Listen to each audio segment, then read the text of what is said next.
basketball time. We are back, Spags. It's the NBA Deeper Dive, Friday, October 27th.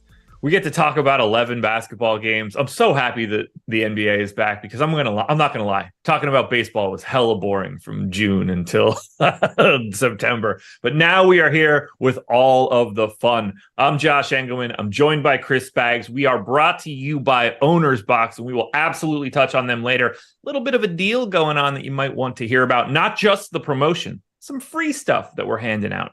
You guys are going to like that. We'll talk NBA Sims. We'll talk everything for the next hour and 15 minutes. But the first thing you guys need to do is hit that like button, subscribe to the channel, hit the notification bell so you know when everything goes live. Follow us both on Twitter. Spags, how are you?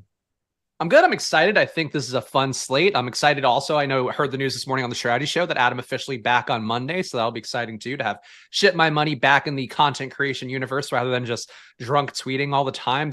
Greatly at that, full credit to him. One of the best drunk tweeters of all time, but still nice to have him actually back in the game, in the ecosystem. But this slate, I was asking Josh about it before the show because it's literally a thing where there's a great case to be made, and then there's a great case to be made against. The Day'Ron Sharpe slate upon us, and a lot of ownership projected in every possible way for him. So I don't know what to do. Yeah. I don't want to guarantee Adam on Monday. We're going to say 99%. He is still live to ship a milli over the weekend and no longer work here or ever speak to us again. So we got to be aware. He can win multiple GPPs in the next 3 days or just one big one and remove himself entirely from this industry. Which I respect. That's the ultimate leverage, really, being that big of a winner, being able to walk away, and also for him to not have spent it all on ladies named Cristal and similar Ferrari. Kudos to him for finally living up to the adulthood that we all expect. What's your go-to stripper name if you're going to just like off the cuff? Because I have one. You went Ferrari and Cristal. Is that normally where the direction you would go? Cinnamon, I feel like. Yeah, that's the one that's buried in my head always. I guess, I don't know. We might be going to a specific brand of gentleman's establishment, I guess, with cinnamon on the stage, but the name works. Yeah, cinnamon is, if I'm ever like just riffing or making that joke, it's always cinnamon for me. I need to think of a new one, but I appreciate you dropping Cristal and Ferrari. Cinnamon on the stage, ladies and gentlemen. Being a strip club DJ, I know this is a great job, Josh. We love doing this content. Strip club DJ, if you're getting paid anything decent, great job to be able to do that voice all the time. Without question. Yeah, I would never, in my day, I was not going to a place where their name would have been Ferrari. It would have been like Honda or Hyundai or something. Not because of the type of person, just a lower rung of car. I think Puddles would be the funniest stripper name from Flim Flam Man in chat. Puddles. That made me laugh. What's bigger than a puddle? A gulf? A river? Lake? No, you're too big. Slightly, but what's bigger than a puddle? We don't need to go to Lake Huron. Flood? Chat, what's bigger than a puddle? Now coming to the stage, flooded basement.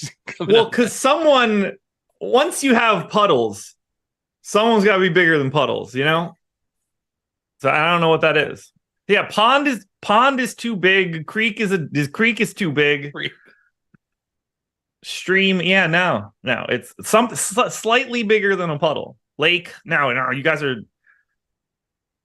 There's got to be some sort of old school nomenclature of what is slightly smaller than a pond. Yeah, I don't know. What a large bucket of water, old garbage bag of water. Doesn't exactly roll off the tongue if large bucket of water is coming up to the stage.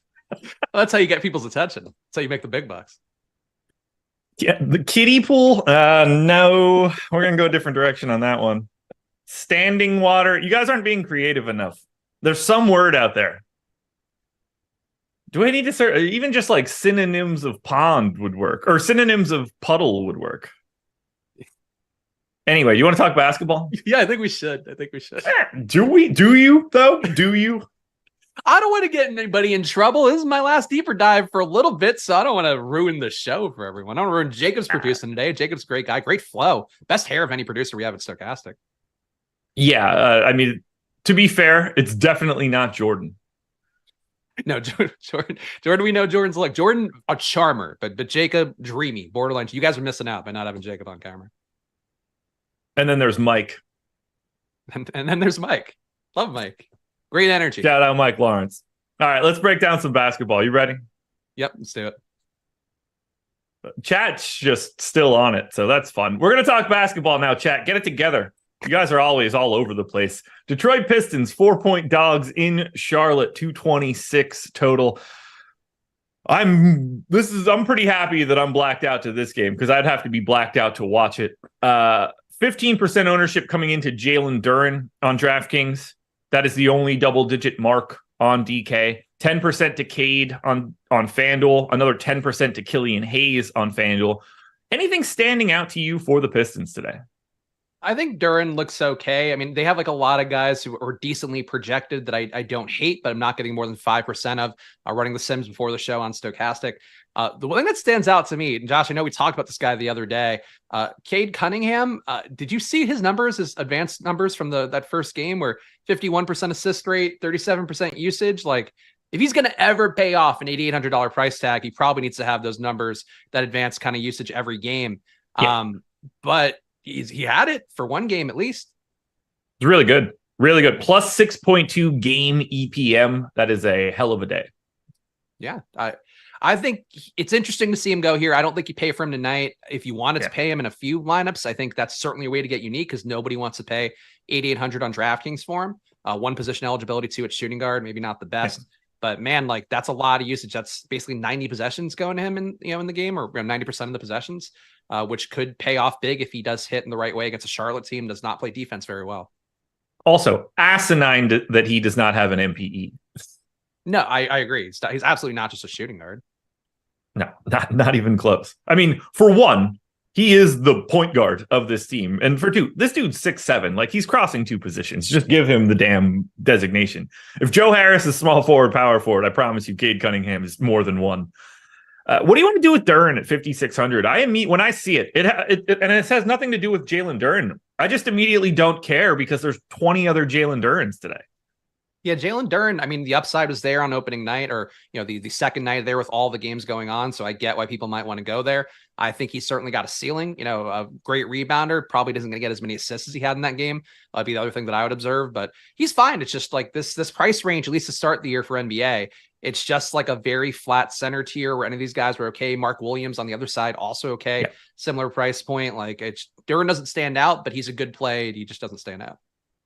I for sure prefer Mark Williams on the opposite side just because of the ownership. If you just flip their ownership, I'm assuming Mark Williams still doesn't have it. I haven't clicked on Charlotte yet, but that's how it was this morning. If it's not, just pick a different center that doesn't have the ownership, and I would immediately feel the exact same way. I have nothing else here for the Pistons. Yeah, same thing. I think getting some little taste of these guys, not a bad thing. And again, for tournaments, I think getting a share or two of Cade Cunningham would not be a crazy thing just because you won't get played and you might put up 50. Certainly has a ceiling given the 39 3-1-1 that he put up in the opener. I would have no problems rostering him. I just think he's kind of priced for that ceiling right now. Yeah, I think that's fair. Or that's not his ceiling anymore, which would also be awesome. Like that, I hope or so. That's a new talent level. Yeah, for his sake, I hope that's the case because obviously losing a year of development, would like to see him pan out, and he's got to be like this basically every game to pan out. Highest owned guy for the Charlotte Hornets across both sites is Terry Rozier at 10%. You're getting Rozier at 9 on DK, PJ Washington at 8, Gordon Hayward at 8. I don't see a ton to like here other than I went to Mark Williams in the opener and I would happily do it again. 4% owned. I think he just looked, just from an ownership perspective, I prefer him to Jalen Duren on the opposite side. Not that Duren is getting a ton of ownership, but I like Williams as a pivot for sure. No priorities though from this game. Yeah, I would agree. I think Mark Williams is fine. As like Josh mentioned before, about a quarter of the ownership projected right now for Mark Williams compared to Jalen Duren. So Williams, a very similar player, maybe a little bit less involved as a playmaker, but still a guy that can really rack up rebounds, defensive stats as well. So I think Mark Williams looks good. And Terry Rozier and Gordon Hayward are coming up a little bit. I don't really know why for me. I don't feel that strongly about them, but I think with their price points being where they are, they're kind of flyer guys to get some exposure to in a tournament lineup to decrease the ownership product a little bit. So those guys are okay, but this game is probably not the sexiest on paper. It really isn't. It really isn't. if I'm going to get it to anybody that isn't a center or just only a center, I guess is the better way to say it, it's probably PJ Washington. That power forward eligibility just really helps out. LaMelo at 9,700, that feels like a really healthy price tag, but it is a matchup against the Pistons. Like if you're going to have a coming out party, I bet the Pistons will help you do it. Yeah, I think that's fair. LaMelo not coming up for me at all because of the price tag, but yeah, I agree. Like PJ Washington too. Like these guys are all okay. It's like this is not a game to have a strong lean on, but if you get some shares of them, I wouldn't kick anybody out of my lineup. There we go. I wouldn't kick anybody out of my lineup. That's good. I like that. Let's see where you're going with that one. Eating crackers. Just catching up. Googled it, and the answer to synonym to laugh at for puddle, quagmire. Giggity. Oh, okay. Quagmire be making some puddles. Yeah, but if, am I right, fellas? If Quagmire comes up on the stage, nobody's thinking, wow, that's a slightly bigger than a puddle. No. A Quagmire would be a very funny stripper name, though. I have to make giggity indeed. Oh, man. It's crazy to think about how long that show has been around.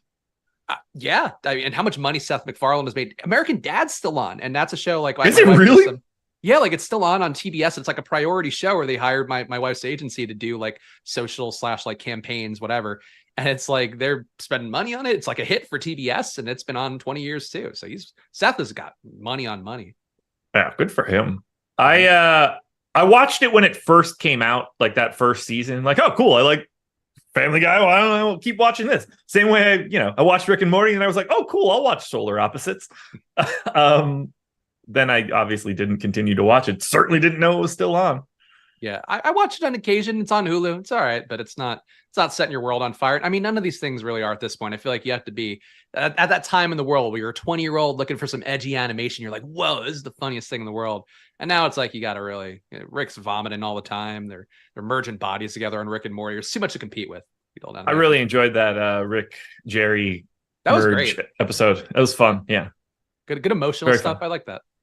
I was a little too baked, so I don't remember it totally, but I'm going to run back and rewatch. Yeah, it was good. I think for the people that need to see the show be good again, I'm glad that it had a good episode. There we go. Denver Nuggets are 5.5 point favorites. I didn't like the first one. Denver Nuggets are 5.5 point favorites in Memphis, 221 total. This is a great spot for Denver, less so for Memphis, since Memphis is missing over 100 minutes of their rotation, while Denver is primed and ready to go as the defending champs.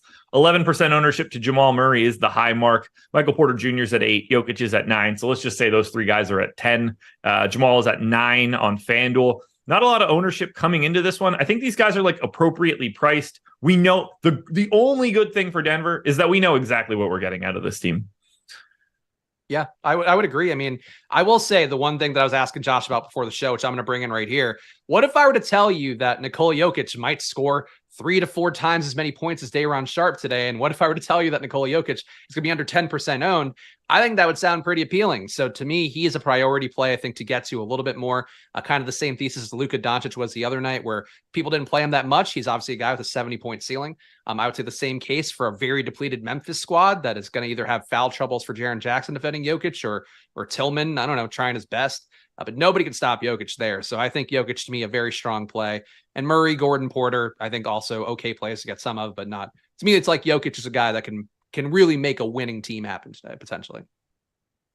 I would happily get him. I doubt that I would today. I like Luka a little bit more as a pay up, just from a positional standpoint too. So I'm going to end up, if I'm paying all the way up, I think it's going to end up being him. But I mean, we're talking about a guy that I have projected for like 1.7 fantasy points per minute. If you have a Nikola Jokic lineup, by all means, please play him. He's a really good basketball player. And the center on the opposite side is not like, I'm a big fan of Xavier Tillman, but that's a tough night of work. Yeah, Tillman does a little bit of everything, like a really fun fantasy player. I think a guy who does defend pretty, as well as he can. But it's just like we've seen a lot better guys, die at the hands of Nikola Jokic. And to me, I find it appealing, but I get it. I just think whenever I see, my brain goes $3,300 center, everybody's going to be locking him in. Like we're talking legitimately 70 to 90% ownership for Day'Ron Sharpe. That's one way you can leap the field and just get everything else right, and you're good to go. Do you have anything else you want to outline for the Nuggets here? I think they're a team that doesn't need a lot of like us explaining it. Yeah, no, I mean, the same usual guys, condensed lineup, obviously. So that all looks good. Probably not a KCP day. I think it's the only one I would really draw a line at. But in terms of the other starters, like they're all they're all fine. And Jokic is Jokic. All righty. Let's keep this bad boy moving, and we'll go to the Memphis side. Memphis, obviously without Ja Morant, no Brandon Clark, no Steven Adams, no Santi Aldama, and Luke Kennard also out for today. So we have 23% ownership coming into Jaren Jackson across both sites. We're doing that experience again, and we should. And then Marcus Smart is around 15% owned across both sites. Let's start with the easy piece here. Well, I guess we'll also mention Desmond Bane is around 10%. His price tag is very real on FanDuel at 9K. A little bit more manageable at 8,600 on DK. But let's start with the chalk, Jaren Jackson. Because he has the power forward eligibility, I think he looks fantastic. But we're going to need him to shoot today. Yeah, that's the tough part. Is it really felt like Tillman kind of gobbled up a lot of the peripheral production that Jackson would have that wasn't the blocks, and he got there a little better in the second half. But I agree, 16% usage rate in that first game, not even rebounding that well. Maybe kind of a similar situation to Evan Mobley, I'm sure we'll talk about in a little bit, but just doing a little too much defensively, not doing enough of the things that we look for as fantasy players. But I'll be back there again today. We're seeing 32% projected ownership on Stochastic. I'm projecting to have 41% for myself, so I don't mind that, but he's probably the only big stand here. I'll be with the field on Marcus Smart, and that's probably about it. I did get to a little bit more smart earlier today than I was expecting. Add Tillman to the list of centers. Like if he's 6% owned, I think he's just as interesting as Jalen Duren is. They don't have options behind it. Like there's no, when you're starting center and Brandon Clark are both already out, like they don't have enough other dudes behind Tillman. So he's got to play like 30 minutes barring foul trouble. Tough day to get to Bane, though. I think the price tag is a little problematic. Yeah, I think he's great. Like I really enjoyed watching him the other night and seeing him kind of step into this role a little bit more and be a leader out there, as he's been obviously all of last year. Kind of had to be, excuse me. But for Bane, I think the price tag's a little bit too high. The ceiling, I would say it's questionable, but hard to expect him to have some of the ceiling of the same guys in the price range. And I think it's also just like an awkward price point. And I imagine some people will jam him in because they saw what he did the other night. So for me with Bane, like if I get with the field, great. But I think right now I'll have a little bit less, and that's also fine too. Anything else that you want to touch on for this game, Denver or Memphis? No, I mean, Tillman, I feel like that's one play that I'm going to have less in the field of. And I wonder if our 3%, or I guess 4% ownership that Stochastic has right now, if that's a little bit low, because again, Tillman, Duren, I think two guys that their performances kind of stood out from the field, both, being in the hunt to make winning lineups and all that. So I wonder if Tillman will come in a little bit higher. And if that's the case, I would like to see Jackson be actually, maybe a little bit less owned, and that makes him a better play. But besides that, I think we covered the guys for the most part. Well, folks, pretty much time to talk tip-off. That's the best thing in the world that's going on around these parts right now. So I should tell you now. I might tell you again later for all the people that show up. 800 people in the house, over 100 likes. So first hit the thumbs up and then sign up for Stochastic. There are links in the description of this video that will get you any of our NBA packages for 20% off. Now you're going to get out just right out of the gate. Projections, ownership, our boom bust tool that shows optimal rates and ownership as well. Some advanced stats. You get all of that. That's always existed at Stochastic. We've had these advanced stats for years, industry leaders, I might add. But now we've got the NBA Sims tool. Generate a contest of up to 5,000 entries, basically in a minute. Simulate those lineups against each other. You get expected ROI numbers on individual players and in lineups. You're just going to be better off building these lineups. And if there's news, particularly on an 11-game slate, we have Anthony Simons tonight, who is now questionable, wasn't to start the day. If he gets ruled out later, someone like Shaedon Sharp's going to take a massive jump in everything. You want to be able to late swap. Our late swap tool is going to help you do that so that you can get the best lineups possible for the late news. If you're a person that is usually a little apprehensive about all of this advanced data, this is the tool for you, because if you want to just look at this, we poo-pooed Desmond Bane a little bit because of price. Maybe you're a huge Desmond Bane guy and you want a lot of him today. You can boost his ROI, and then you're just going to get the best possible lineups with Desmond Bane. It's a very distinct difference. It's not just boosting a projection and then taking the best projected lineups. We want to know how they work against each other, and you can adjust these things in the Sims tool. I really think this is the perfect tool for someone that wants to be more hands-on. I'm not necessarily saying I think that's a great idea, but you can do it if you want, and you're going to come out the other side with more profitable lineups. I'm positive of that. So sign up using the link in the description, 20% off. If all of that sounds overwhelming, you could use that same code on our lineup generator. That's just going to pop a lineup up on the screen that we have already vetted to be not garbage. If you like it, click save. If you don't, click discard. Export up to 20 via CSV if you want to. New York Knicks, 1-point favorites in Atlanta, 229 total. 10% ownership coming into Jalen Brunson and Julius Randle on DraftKings. Only 8 coming into Brunson on FanDuel. Not a lot else to talk about for the Knicks. This is another team where we kind of know exactly how they operate at this point. This is essentially the exact same team from last year, except they've integrated Dante DiVincenzo now. I kind of like Julius Randle a little bit more than the public seems to. I kind of like RJ Barrett a little bit more than the public seems to. I don't really think that any of these guys matter all that much. What do you do here with the Knicks? Bing bong. Yeah, I mean, I feel like we're hitting a lot of games early on where I think these are the guys who just sprinkle in for a lineup to get the ownership product down a little bit.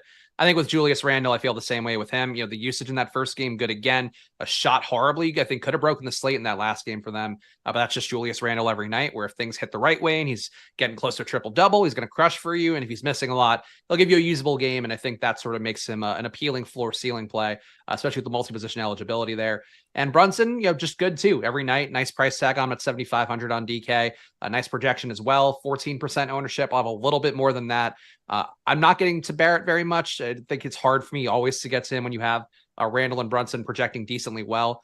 But I think to me, it's a Randle Brunson night, and I wouldn't fault you for getting to Barrett. I guess I'm not the biggest Barrett believer in the world. Yeah, I'm not the biggest Barrett believer in the world either. I want to be very I'm clear blaming you. here You're the biggest Barrett believer in the world, and you want to play Barrett. I get it. He's a Duke guy. I don't mind it. He played a shit ton of minutes in the opener, and on the off chance that he continues to play those minutes, small forward, power forward, 6,400. Like, he's just going to fall into some days. Whether or not that's today, I am not entirely sure. Yeah, no, that's a reasonable way to look at it. I know people love Barrett out there. Shout out to all the Canadians. I'm very, very proud of your boy, I'm sure. But for me, if Randle and Brunson are both going, I would rather have those guys if they're not too crazily priced. Okay. We go to the Atlanta side. They did not look great in their opener, and they are being rewarded today with not a single player crossing the double-digit ownership threshold. Trae Young at 7% on DK is the high mark. DeJounte Murray at 9 on FanDuel is the high mark there. I actually kind of like Trae Young if he's just going to get slept on, and he's got a weird experience with the Knicks where I think he sort of gets up for these games a little bit more. Now, this one isn't in New York, but that's a neither here nor there. I like Trae Young because he's good and unowned, but it doesn't make me excited for any bit of this game. It's not Jalen Johnson season again. Yeah, I agree. The ownership looks pretty efficient here. Nothing standing out too much to me. Jalen Johnson, like Josh mentioned, shot just unsustainably the other night. He's a tremendous fantasy guy. Like, I think, going back to college, he contributed in every category. Preseason well, got pretty good opportunities whenever he's or made the most of them whenever he's gotten a good opportunity. So for Jalen Johnson, there could be better days to come, but at this one, I would be reluctant to chase it after he was a slate-breaking player the other night. So for these guys, nobody above 5%, the game could not exist and it wouldn't matter too much. But I agree with the Trae Young thing, just under-owned guy. We know the ceiling there. Those are always good plays to mix in a GPP. These first couple of games are real shit other than the Memphis Jaren Jackson pricing. Nothing really all that interesting on Detroit or Charlotte. Denver is they've got Jokic. That's interesting, but it's not like he's pulling a bunch of ownership. So far, it's really just been Jaren Jackson. Everything else is yeah, if you like it, go for it. Yeah, it's definitely all these games are just guys you get in a lineup and you're like, all right, whatever. I mean, again, Josh, you wouldn't kick these guys out of your lineup for eating crackers, No. For making I don't eat crackers. Do you eat crackers? No, well, we had a cracker period because the baby would only eat crackers for a while. So you have a saltine, you're like, this actually is not that bad, but you don't need to keep going back to it. I can't have saltines around me, or else I'm trying to do the saltine challenge. So they can't be around me. Same thing. Too good at it. Just immediately shove them all in your mouth and try to talk with I'm them. the best saltine eater that anyone has ever known. Okay, well, it sounds like we got another stream to build up here. Pizza bites, saltines. Look, people, the claim is 6 saltines in a minute as if it's hard. Light work, dude. Light work. I can't imagine that 6 would be hard. I feel like I could eat that in one bite. It's really dry. Mm-hmm. So as you go, you run out of all saliva, and then it becomes really gummy. Okay. Look, I mean, in my experience, everybody that I've watched do this has failed, except for me. I feel like I've got a wet mouth. Well, if you ever get arrested, you are going to have a great time in jail. No, they'll love me. They'll all protect me. You're going to earn your protection. Hopefully we use it. That's all. Whoever knows how to make quotes that show up in chat, I think we got a new one. Well, like you never feel like when you're talking on a stream and it's like, I talk and you feel the saliva build up. So I think I fundamentally have a wet mouth. That's just what it is. Skip S says, guy's got a quagmire mouth. Great callback, dude. Love when it ties together like that. I wasn't ready for that one at all. Let's go to Miami. Miami Heat, 8.5-point dogs in Boston, 217 total. This is the tied for the lowest total on the slate.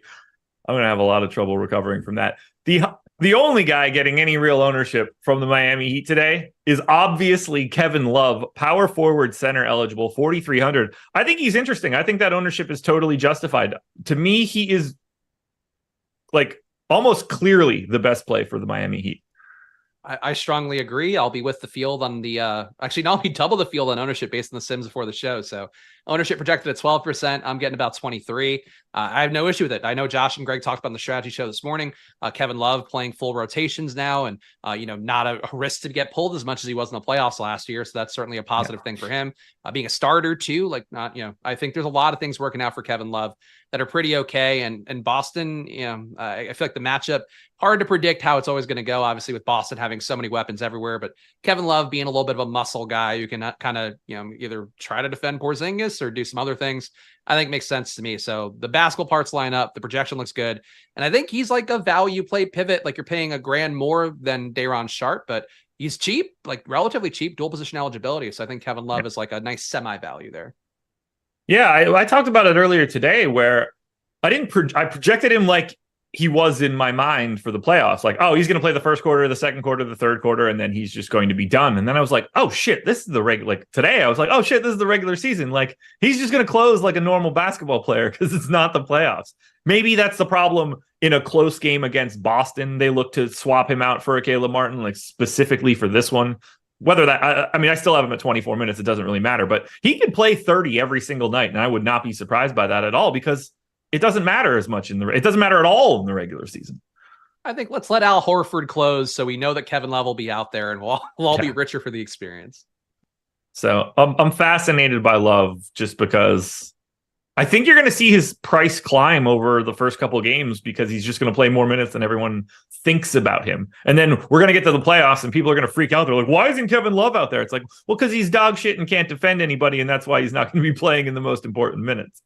Yeah, he's not quite the Minnesota Kevin Love anymore, but he tries and he's still a fantasy point per minute guy. So that at 4,300, I can't hate it. It's, what's really funny about that? If you just visibly compared Minnesota Kevin Love to this Kevin Love, you'd be like, oh, the dude on the Heat must be incredible. Because, he was all like doughy and shit in Minnesota. And now he's, clean cut, lost the weight, like, low ass body fat. And now is just like cooked defensively, can't move. It's sad how that goes. I feel like, more power to him getting in good shape, but should have done it 15 years ago. You might hope. Yeah. I bet he's had enough fun. Brian says, I crush saltines like nobody, especially high. I mean, you need to buy better weed snacks, man. Unless you've got an oyster and some hot sauce on top of that bad boy, you need to snack on things that are better than saltines when you're baked. But, not unhealthy. I know sometimes it's an issue for people. I certainly go off the deep end sometimes when you're smoking, and saltines are What do you mean not unhealthy? It's just flour. It's basically just flour. It could be worse. It could be like just sugar. Could be. That's the same thing. No, it's all different. They're low exactly calorie. The same. They're exactly low calorie. They're not sugary. They're not high in saturated fats. I disagree. What do you mean they're low calorie? Like if you eat like 10 crackers, it's like what, 400 calories? Do you think Brian is getting baked and eating 10 crackers and stopping? Do you eat 10 crackers and stop when you're baked? If apparently they're so dry here for you dry mouthed Sims out there. I would eat 2 sleeves of those things. I can't have snacks around. That'd be a lot. 2 sleeves of saltines is a lot. Well, I wouldn't be eating saltines. I've been to the grocery store before. People can afford to. Maybe it's a tough run in DFS. I don't know. I don't want to yuck somebody. How many can Josh eat in a minute? The answer at a maximum is 8, but I can breeze through 6. I have hit 8 in a minute, which was hard. I feel like I need to see this now. I don't know how you keep roping me into these things. Google it. Classic bar bet. Most people fail. You get really tired of chewing and swallowing. Okay, I believe you. I would like to see it happen. I'll watch YouTube videos, TikToks, maybe of people eating saltines, and it's out we'll there. Get there. Let them know. Right here. The champ is here. Damn right. I hope everybody heard that. Boston Celtics, 9% ownership coming into a $6,500 Drew Holiday. 29% ownership coming into a $6,900 Jaylen Brown on FanDuel. Fully justified there. I don't know why he's $6,900. That price doesn't make a ton of sense. I have nothing to add other than play Jaylen Brown in cash games on FanDuel. Are you sifting through Boston today? I'll get a little bit of Drew Holiday. Still think the price tag's a little too cheap for him, even though the rates for him really bad in that first game. Obviously, Tatum did take a good amount off the table there with a 34% usage rate, almost 35%. So I guess I could see how that would happen, but Drew not really assisting that much in that first game. Pretty low fantasy points per minute guy, but the hope is that he regresses a little bit more to the player we know he's been for the last few years, so I don't mind that. Besides that, though, nobody over 5%, nobody even honestly over 1%. So I think the game on DraftKings, to me, like, Love is great. I think a great value. Everything else here, again, I could take or leave. I like Drew a little bit at 6,500 because I think that there's just a better player in there some nights. Whether or not that's tonight, they just have a rotating cast of characters, so it makes it a little tough. If I were going to get to someone from Boston, it's going to either be Drew Holiday or Kristaps Porzingis. I think it's a lot tougher to go to Jaylen Brown or Jason Tatum. Yeah, I agree. Barry McCockiner. Porzingis in Boston is a great fit. Completely agree. I agree. Ooh, Anthony Simons expected to miss 4 to 6 weeks. Oh, that's a big one. Yeah. Tonight, especially. Sure, well, they were going to be bad either way. That sucks for him. Well, he already got his deal, so I guess he probably doesn't care too much either. But that's big news for the rest of Portland, which we'll sort of touch on when we get there. Yeah. Anything else for Boston? No, I think we covered it. The one thing I was going to say, I like Porzingis' new beard. I think it looks pretty good on him. Besides that, Jeff Williams with the super chat. Top 3 cash players for DraftKings not named Sharp. Let's go to ownership and sort by that, and then play these guys. I would probably put Kevin Love in that lineup for cash. I think that's another nice value to get there. And then Jabari? I think Jaren Jackson. Yeah, Jaren Jackson. Yeah, I think Jabari's highly owned today too. One of Jaren Jackson and Mobley, if not both, actually, because they both have that power forward center eligibility. So you can hit up. I mean, they're 2 of the 5 highest owned guys on the slate. I think Chris Paul would be pretty likely given that $6,600 price tag. I think that's about good for answers there. Oh, probably a Blazer now too. Some Blazer is probably going to create enough value there. My guess is it's Shaedon Sharp, but I haven't looked yet, so I don't know pricing or anything off the top of my head. Yeah, Sharp, maybe Scoot. Scoot's 5,900, but probably not Scoot at this point. Do you think Sharp, you could eat 7 Big Macs? 7 with no time limit? No, I don't mean in the rest of your life. Just like over the course of like an hour or two? No, like in a sitting, the same way that I would plow saltines. I mean, not in a minute, obviously. Yeah, 7's a lot. I feel like we get to 3, 4. I think I get to 5, but diminishing returns at 5. I think we're like I would set my over under at 4.5. That's like 17. Hold on. So that's 7 Big Macs would be the equivalent patties. Of what? 14 patties, 30 or 21 That's pieces like of that's like bread. 10 buns, isn't it? It's a lot of buns. Yeah, you'd have to go in with an empty stomach. I think we'd all agree. Maybe some performance enhancers as well. If they were double cheeseburgers, I could do it. I couldn't eat one Big Mac without throwing up on myself. See, I love Big Macs so much that's what I think would get me to above 5. But never had a single one in my life, or a Whopper. Special sauce, delightful. That's what gives you a wet mouth. I bet it is.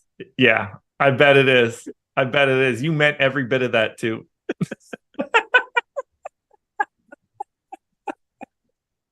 What a stream. Oh, that's so good. Now, I had this conversation, I guess, with Greg, but maybe it was with Lavi. I've never had a Whopper or a Big Mac. I don't do vegetables, so it's a pretty useless sandwich to me. It's insane. It's insane that these are like Americana. Like, it's like not knowing Warhol or not going like, it's Campbell's soup. Like, I don't know. If I said I didn't eat burgers, I would sound like a psychopath, but you can give me like a double bacon cheeseburger or something like that, and I think it's going to have the same sort of, you put the other half bun on if you want. I don't think the lettuce and tomato is the problem. There's no tomato on a Whopper. On a Big Mac. On a Big Mac, no, that's tomato. That's how much I know about these stupid sandwiches. I have no idea. Lettuce, that sweet special sauce. Onion, I assume, right? Yeah, there's some onions on there. There's some onions. Is it really not tomato? Nope. Yeah, no. Just shitty lettuce. Whopper has a tomato, though. Oh, okay. Okay, so that's how they zigged when they were zagging. That's how they got contrarian. They said, let's put a tomato on this bitch. We're good to go. The picture of the Big Mac looks good, other than I just don't understand why anyone would want lettuce on it. It adds a little bit. It's a little crunch factor. Actually, the weird thing, I'll give my dog some lettuce from a Big Mac and she'll be stoked because it's like the lettuce has a little bit of that Big Mac flavor, So if I don't want to give her any actual Big Mac, I'll give her some lettuce. Oklahoma City Thunder are 4-point underdogs in Cleveland, 227 total. On the Oklahoma City side, no one is owned on DraftKings. Jalen Williams is 25% owned on FanDuel. You should be playing him in lots and lots of lineups on the FanDuel side. But for DK here, it's a better spot against Cleveland with no Jared Allen. If you're a Shai Gilgeous-Alexander guy, I think today is a tough sell at 10-6, but he's not like incorrectly priced. I just don't see anybody that stands out. Yeah, nobody over 5% in this game for me. Giddey, okay. I think that Jalen Williams on DK, also okay, though clearly not the priority play as he'll be on FanDuel. I think the Cleveland side's a lot more appealing. Oklahoma City, I think relatively correctly priced and, and a good team too. I'm curious to see Oklahoma City and how they do in this spot. The Cleveland's D, I feel like not going to be a real test without Jared Allen. No. This will be the game that I watch if I'm watching anything early, just because I want to watch as much Oklahoma City as I can this year with Chet. Big fan. But today, not rostering him. Is Chet going to get destroyed by Mobley here? Because I really did not enjoy that Brooklyn game. I was watching that one closely, and Mobley got swat blocked by Claxton like 3 times in that game. And I was like, I need those 6 points desperately. And I just worry that the role right now with no Allen is like not great for fantasy production for Mobley. It might not be. I'm interested in this dynamic between Chet and Mobley. Like, there's a very real question of who's the better prospect, and I'm not entirely sure I know the answer to that one. Mobley more of a grown-ass man, I would say. I mean, they're like, in terms of body? Just in terms of like physicality in general. I guess maybe not at the point of attack, like blocking a shot, but like Mobley is like... I mean, Chet obviously significantly more talented offensively. Yeah, I agree. Yeah, it's like... all these like long new dudes, Mobley, Wemby, Chet, like I'm really fascinated to see how some of these guys progress. Like, does Mobley come around, or does he just never really get that offensive game? Does Chet like get it all and stay healthy? Like, I love it. It's a great time to be a basketball fan. I think Mobley got ruined by Donovan Mitchell being traded there. Like, I really wanted to see what Garland and Mobley did. He'll be gone soon. I'd hope so, because he just gobbles up everything, and I hate it because, like, Mobley, a USC guy, we're doing great in the NFL, not doing so great in NBA because guys like Mobley don't get the opportunity to grow into being a potential Giannis Light, if that was what his out potential is, perceived as being. But he's not going to get there with Mitchell hogging the ball for 50 possessions a game. Well, this is the last year that Donovan Mitchell will be playing basketball in Cleveland, so no worries there for Evan Mobley. Hope so. Might even be the last half year, depending on how the beginning of this season goes for Cleveland. He might already get shipped out. But Donovan Mitchell, not long for Cleveland. Hmm. Can't say I blame him. It's Cleveland, right, everybody? The land. Now, we do got to talk about Cleveland today because they are the first team that's pulling a bunch of ownership. 20% to Karis LeVert at 4,900, shooting guard, small forward eligibility. 24% to Evan Mobley, 7,300, power forward center. 17% to Donovan Mitchell at 9,400. 14% to Darius Garland at 7K. Let's not forget Darius Garland is questionable for tonight, as is Dean Wade, who missed the opener. When you look at all of this ownership, when you look at Cleveland, who's the guy you want the most? And if there's two, go for it. I'm getting a lot of all these guys. I'm getting to 25% of Mitchell, of Mobley, of Garland, and even of LeVert. I guess enough usage there to justify that one. I think LeVert's probably the flimsiest of them, but we know with his role coming off the bench there, assuming that's going to be the case again, that he could certainly have some production in those minutes that are not hogged by Mitchell or Garland. But Garland being out would make me probably really overweight to Mitchell, which I think would certainly, I'm already getting a lot of them as is. So if Garland goes out, the rates increase even more, and I think it'd be hard to avoid Mitchell on the slate. But Cleveland, I think, just looks like a solid team. I feel like kind of the same situation as the Bulls were the other day, and that didn't come through. I don't know by any faults of what Oklahoma City did, but I think that Cleveland, again, very similar to that play. All these guys look good. I have no issue getting to any of them, but that in itself could be a bit of a trap because Cleveland's just not the same team. And Mobley in particular, like I really worry about because he just wasn't involved offensively in that last game, and it was just like so focused on the defensive side because they have nobody to help out there. And I think that could be the same case again for Oklahoma City, who, as Josh can attest, a lot of guys that can create a lot of danger for you in the offensive area. And nobody on Cleveland is going to be able to stop them besides Mobley. No, they are not. I don't like this Donovan Mitchell ownership at all. If Darius Garland is playing, I would happily run away from it. There's just too many dudes in that range that I'd be willing to play that aren't getting that same sort of love. Even if they are getting that kind of love, just to talk about it relative to salary. You have Donovan Mitchell at 9,400. You have LaMelo at 97, Kyrie at 96, Siakam at 95, Steph Curry at 9,300, Trae Young at 92, Paul George at 91, Cade Cunningham at 88, De'Aaron Fox at 87, Desmond Bane at 86. Like, I don't see anything in this particular game that makes Donovan Mitchell stand out like that unless Darius Garland isn't in. Yeah, I agree. And there's, other ownership plays that I think look okay that sim-wise, like Jalen Green, not the most fun one, but different price point. I think he comes up pretty well. There's a lot of ways to get away from Mitchell if you feel like Josh does, I think, but I'm probably inclined to be with the field on the ownership just because I think he's an okay play. Like, I think it's an okay situation for him. That could get a lot better, obviously, if Garland is out. But yeah, you're right. 9,400 is a pretty steep price tag with all these guys projecting pretty well around him. I feel like the ownership is also a little juiced for the chance that Darius Garland is out. Like, once Garland is in, then I think that Mitchell comes down a little bit because then the Garland projections are no longer discounted for some portion of not playing. What's your projection on Mitchell? Because I have him at 50 flat, so Stochastic has him at 49.8, which is pretty good for a guy at 9,400. So I think the projections make him a little hard to avoid. I have him at 46 in 35 minutes, 1.31 fantasy points per minute. Okay. Yeah, I got 1.33, so that's probably the difference. Do you have 36 minutes? Stochastic has him at 37.6. That seems a tad high. I wasn't ready for that. It makes a lot more sense of why he's projected for 50 fantasy points. Donovan Mitchell last season on DraftKings, 1.22 fantasy points per minute. Well, great matchup. Hopefully. Not great matchup. No. Oklahoma City, middle of the pack defense last year with Jeremiah Robinson Earl manning the center spot. So we'll see what that looks like for Chet. Anything else for Cleveland here? Is it Karis LeVert season for you? Yeah, I think he looks like a solid play. And I think, too, if I do end up wiping out the Day'Ron Sharpe out of my pool, LeVert will be another guy I get as sort of a semi-value play. LeVert I've liked a lot more historically than in this Cleveland role. Obviously the usage has been down quite a bit, but he contributes in both categories. Stochastic has him for 31 minutes. So I think that's the things driving me there. If you knock that minutes projection down a little bit, he's probably a bit less appealing, but still a player I think that I'll have some of, but I have to workshop a little bit what's going to happen when I do make my decision on Sharpe. 1,500 people in here, about 200 likes. Not enough.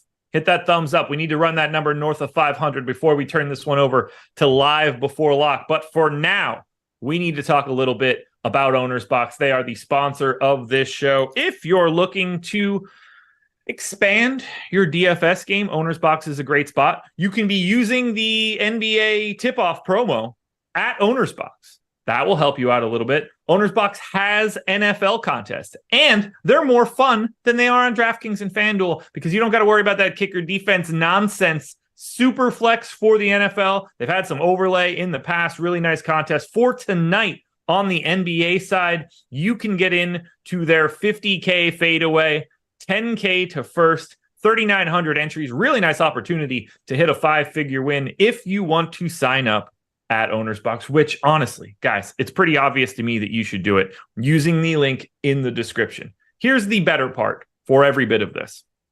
On your first deposit, you are going to get upwards of that deposit in Owner's Box. So if you put in $10, they'll match with 10. You can go all the way up to $50. Or sorry, $500, which is much bigger than $50. You put in 500, you get 500. I did this at the beginning of the NFL season. I have already cleared that bonus. That's a free $500 for me, guys. Cannot beat that. You will also get one $5 Lightning lineup entry and an additional $5 contest ticket on the house when you sign up. And yet I'm still not done with telling you guys about Owner's Box. This is the note that I have right now. Per Greg Ehrenberg, you guys know him. I got this note a little bit earlier. Can't beat this. For the deeper dive today, we are doing a free giveaway for $500 worth of Owner's Box Lightning lineups on the Stokastic main handle on Twitter. So follow at Stokastic_com. I believe the underscore is still there. Follow us on Twitter and get yourself some Lightning lineups. So Lightning lineups, it's sort of like our lineup generator, but it's a contest. Couple lineups pop up on the screen. You have 60 seconds to pick which one, or maybe it's 30 seconds. It's not the point right now. To pick which one you think is going to have the most fantasy points in the end. If you want to up your risk, you can add more and more lineups to the screen. You still have to pick that top scoring lineup. If you want to pick up some free tickets, follow the Stokastic YouTube, follow the Stokastic Twitter handle. I got to be 18 years or older too, by the way. So that is a fun concept. Got to give him credit. I can't wait till DraftKings hears about this and says, no Owner's Box. We're going to lobby everybody so you can't have this game. But that's a really fun product for people that just want to not do the plays and not worry about building lineups. I would play that in a heartbeat. Nino Gambino had no problem speaking about himself in the third person. Nino won 1,900 2 nights ago. Congratulations, Nino. I'm proud of you there. Makes me happy. His real name, too. I'm sure that it is. Hey. Toronto. 2.5-point dogs in Chicago, 217 total. This is not a game that I would want to watch in any way. Highest owned guy for Toronto on either DraftKings or FanDuel is 8% owned Scotty Barnes. I do think Barnes looks pretty good at 6,900 on DK. Point guard, small forward. The position helps. I can't imagine prioritizing something from Toronto today. No, there's some guys I'll be with the field on. Some guys I'll get a little more of. Barnes, I agree. I think being with the field on him looks pretty good. Even though the point Barnes thing, not quite seeing that the same way. I think that it's been always speculated about he might be, but still 23% assist rate in the first game. So up moderately on the 20% that he had going back to last year.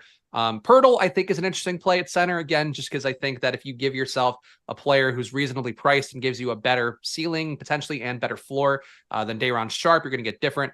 So I think for him, I have a nice projection on him. Stokastic, a little bit less bullish, but for me, Pirtle, a player that I always get to for the most part in these kind of weird flat center day slates. So I would highlight Pirtle, but all these guys, like nobody above 12% for me in the game.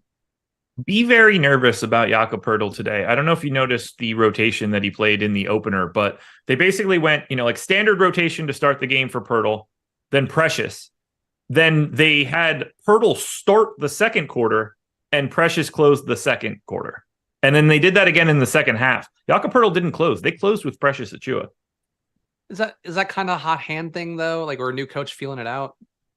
I think they might just be staggering these guys like back and forth, bouncing it through. I don't know. It caught my eye for game one. I still have Jakob Poeltl projected for 27 minutes and Precious Achiuwa for 21.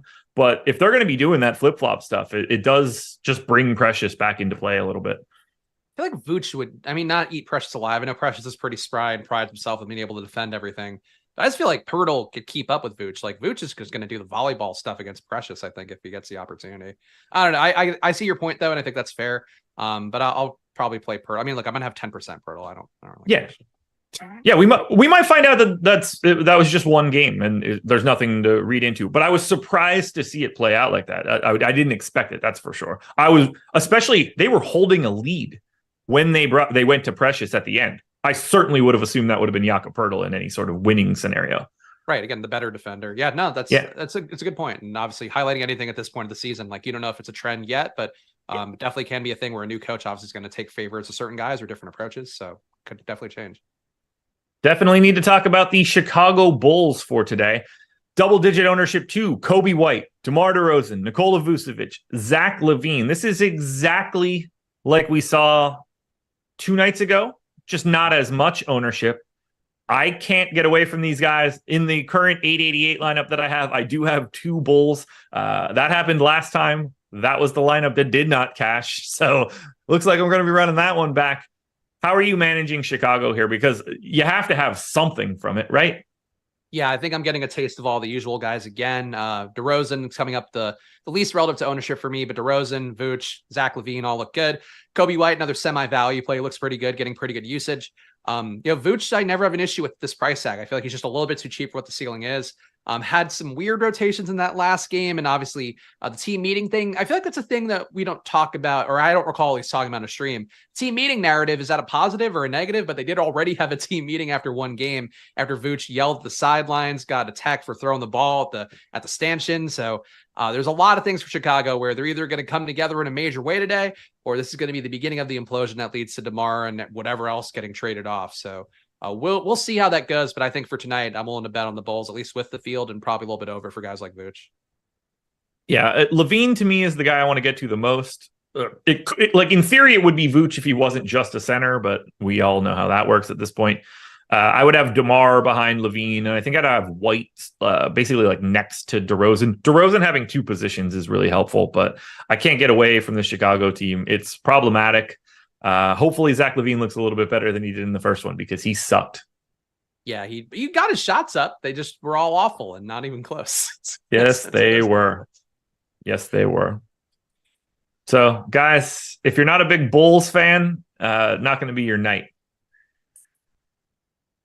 This is a weird game. The Houston Rockets are 3-point dogs in San Antonio, 225 total. The Rockets got bludgeoned in their opener, but lots of ownership coming into this team. Maybe too much. Alperen Şengün in 22% of lineups, Fred VanVleet in 14%, Jabari Smith in 29%. It's even crazier on FanDuel, by the way, where Fred VanVleet is 50. Jalen Green, 20% owned at 6,300. This is one of the more popular teams on the day. It's interesting. So I mentioned on the last show I did with Josh, we did a deeper dive on Wednesday. Like I was like, oh, Şengün's like a bootleg Jokic. Like that's sort of what he is. And he had the most bootleg Jokic game he's ever had in that one, where he was getting a lot of assists so far on the year, 47% assist rate. Obviously that's going to come down quite a bit. It was a 21% rate guy heading through last year. But for Şengün, like he was getting involved in the post, was kind of running the offense from the elbow a couple times, which I thought was pretty impressive. I think that he's an interesting play to go to. I'm going to be close to the field because of that reason. I don't think it's going to be a material change, but it does feel like maybe there's a new opportunity for him to be used the way that I might be closer to his full potential. And I'll have actually a little bit of all these guys, but the one that I think I'll be the most over on is Jalen Green, just because I'm a sucker for punishment. I don't know what the reason will be for that, but he does project pretty well, decent price point, decent minutes projection, and I would hope that he'll hit some shots next time. He had the most usage on the team, but not rebounding, not assisting in that game. He could just be a pure point scorer at this point, which wouldn't shock me. Skip S. Can Josh eat Ted Crab Şengüns in one sitting? Crab Şengüns are delicious. I don't know what that is. I know what a crab rangoon is. It's a special Turkish version. Oh, no, I'm good then. I'll eat turkey. I don't need any Turkish cuisine. Turkish food is good. That's like the meats and stuff. The like meats and stuff? Yeah, like Turkish, like, like a lamb kebab. That's Turkish. I'm sure it is. We don't get a lot of Turkish restaurants around these parts. Halal guys. I think that's technically Turkish. That doesn't help me. Oh, all right. Well, you're missing out, man. It's all meat based. And again, another place, if we're gonna keep doing the jokes, creamy white sauce is halal guys' famous thing, which is delicious. But like a very like thick, like kind of tzatziki kind of sauce. By the way, I'm not saying no to Turkish food. I'm just saying it doesn't exist to me. I bet there are no when you're because you have like lots of nice restaurants. You would find a nice Turkish one, I think. Not here. Really? Okay. Yeah. It's big in the East Coast, like for sure. Not as big in the South Coast area. We're a seafood and barbecue crew. All right. I thought you still had like elevated cuisine. I don't know. Oh, we do, but like we're stepping down the line a little bit here when we get to Turkey. There's plenty of popular cuisines before you get there. Greeks, Italians, Mexican. We're hitting a bunch of those long before we get to Turkey. I had a big Turkish food run when I was in New York because I was doing like a protein-based diet. Like Turkish food's great because they'll give you, the chicken that's done the way they do it, like the lamb, the beef. It's all really good. So Team Turkey, go Ergadon. Yeah, I googled Turkish restaurants in Wilmington, and none of these places would be known as like a Turkish spot. Black Sea Grill, I wouldn't call that. Marrakesh, I don't even know where that is. Not here, evidently, in Jacksonville. So, yeah, lots of Turkish food going to the Marines. They're just afraid of the South. Won't bring their food to you. How do you feel about Jabari Smith's ownership? 29% on DraftKings. He's the highest owned guy from Houston. Does that make sense to you? No, but I guess he kind of works with lineups that have other players that work. Projection's not bad. A high minutes projection as well, 34 minutes projected for him. Jabari, not a player that contributes heavily in any category, which never makes me feel good. Certainly didn't look great in that first game in terms of what he contributed fantasy-wise. But I guess the hope is just that like San Antonio's defense in that last game didn't look that great. Certainly looks like a work in progress. So maybe Houston can get there with this implied total being not awful, but I don't really get Jabari, but the projections are definitely pushing me there. So I guess other people could definitely get dragged along for the projection ride as well. You want to get to San Antonio? Yeah, Wemby's got a projection that looks not egregious. I got that. Yeah, but he is not the guy getting ownership. 27% coming into Zach Collins on FanDuel, 13% coming in on DraftKings, 19% ownership coming into Jeremy Sohan on DK. Now, to be fair, $7,500 Wemby, I think, is going to pull quite a bit of ownership. He had massive ownership on Wednesday. I think he's a tough guy to try to project because people see his name and just immediately click it in a way that you don't normally see. Not to mention on FanDuel, 3 points per stock. That kind of fits him. So on the DK side, at 8,100, I don't think he's all that appealing. Not a guy that I'd be looking to get to. FanDuel, I think you can get there and should get there, but be aware he might be more owned than we're expecting. What do you see for the rest of San Antonio? I think Sochan looks pretty good here in terms of the projection, dual position eligibility as well. I think that's the biggest thing with Jabari, because looking at the price tags now, Jabari at 53, Sochan at 5K flat. I think their guys, those salaries are going to fit pretty well with other players on the slate, I believe is why those guys are coming up the most for me, at least. And obviously ownership wise, that's going to be there. But Sochan, I think, is an okay play. Did have usage rate bumps, did have an assist rate bump in that first game. So it does feel like he's actually getting this point guard role that seems somewhat illogical, but he definitely is getting it so far, at least. And Zach Collins, I think, always a solid play as well, especially if you do account for the fact that, like Josh talked about, Wemby is going to get a little bit more owned in tournaments. I forget what he was on DraftKings, was like, what, 10%? I think definitely higher on FanDuel. On DraftKings, he was 40 on FanDuel. That's, I mean, with the stocks, I get it, but it's people want to play the shiny new toy. I would wait for Wemby's price tag to come down a little bit more, like 7K range. I think you can be there pretty reliably. For this matchup, though, I would have a hard time getting there and think that he'll be even higher owned than the 8% projected for him right now, just because of the matchup against Houston. And people saw enough in that first night to really take a buy and that he's going to take a big leap. It's hard, like with this offense, and like Vassell wants to shoot, Keldon Johnson wants to shoot, Sochan's out there doing something that's resembling a point guard. It's hard for Wemby, I think, to have the upside as like he did in France, even, let's say. Yeah, and he is going to foul like crazy in games. It's just rookie shit, and the fact that contact in Europe is a little bit more okay than it is in the NBA. So he's going to waffle big time on minutes some nights. So you got to be aware of that as well. Yeah, that said, play Zach Collins if you like him. I would have him What'd you say? projected for 6.5 fouls based on the minutes in that first game. So you are correct already. He's fouling very hard. Here we go. Brooklyn Nets, 6-point dogs in Dallas, 231 total. And the big talking point for today is Day'Ron Sharpe, because Nick Claxton is out. Currently, Day'Ron Sharpe is 69% owned on DraftKings, 25 on FanDuel, because he's only 5K on FanDuel. He's 3,300 on DraftKings. 10% ownership coming into Cam Johnson, who I believe is questionable. But the talking point now is Day'Ron Sharpe. What do you want to do here? I think this is one of those plays that we talk about a lot with NFL, where, if a certain guy's gonna be very chalky, you either need to account for that, like Raheem Mostert a couple weeks ago, where it's like, okay, the field's projected to have 30%, they end up having 50%. That means you probably have to play 75% or more to actually make it matter for your portfolio. I would either lock Day'Ron Sharpe or I would leave him out. I think with what the ownership is going to be, 70% ownership, like Josh mentioned on Stochastic, I could see that being 80. And I think the thing that Josh and I were talking about before the show as well, people saw Obi Toppin the other night. Obi Toppin didn't have that great game, still made the winning lineup. I think it's going to push people even more to Sharpe here, just to go like, I could trust this cheap chalk. And with this matchup against Dallas, with what Sharpe is as a player, I don't think he could be mobile enough to move. The Nets have more than enough guys who can play sort of a fake center role to do that. Dorian Finney-Smith in a revenge game can be that guy as well. There's a lot of ways they can go that aren't Sharpe. So I get it. I get the projection. I get the rebounding, all the upside. I'm currently thinking I'm more inclined to just take him out of the player pool and see what the Sims give me, and let the Jesus take the wheel. But I don't want Day'Ron Sharpe to take the wheel. He played 3 games as a starter last year with no Nick Claxton, played 32, 28, and 25 minutes. How you feel about how long he's going to be out there is interesting. They do have Trendon Watford now. That complicates matters at least a little bit. We don't know how they feel about him. We don't know if they are going to just chop these guys for minutes. In theory, Harry Giles is around. I don't know if he's active or not, but could be a potential big. But this is also Dallas. Brooklyn would be uniquely set up to play Ben Simmons at the 5 and switch everything in this Kyrie Irving, Luka Doncic offense. They don't have, other than Derek Lively, who's a rookie, they don't really have like a center presence that you're worried about. So I think there's a lot of ambiguity here for Brooklyn.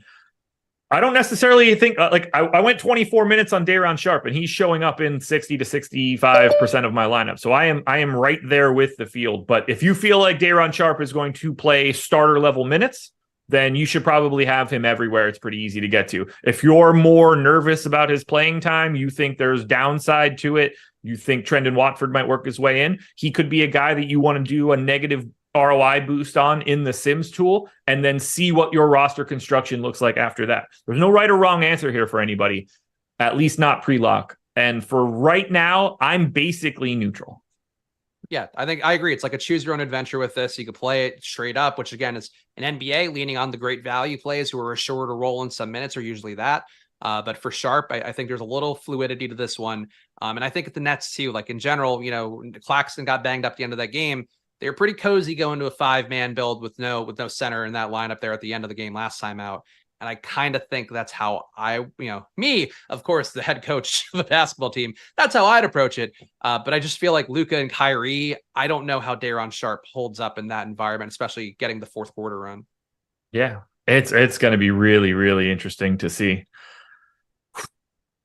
I just don't know what they're going to do. I know they don't want Ben Simmons to be the 5. He's not the rim protector they're looking for, but maybe that's different now. Maybe now that he's healthy, I don't know. But point per dollar, look, if you're playing a cash game, you don't have a choice. You are playing Day'Ron Sharpe today. He is the first name you click on.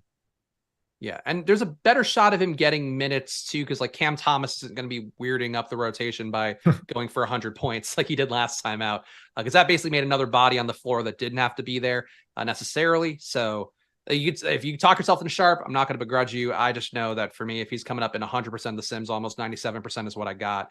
I think I'm just going to go and say, hey, if he crushes me, great. We'll hopefully get another lineup that bubbles up. Do you see anything else you want on the Brooklyn Nets?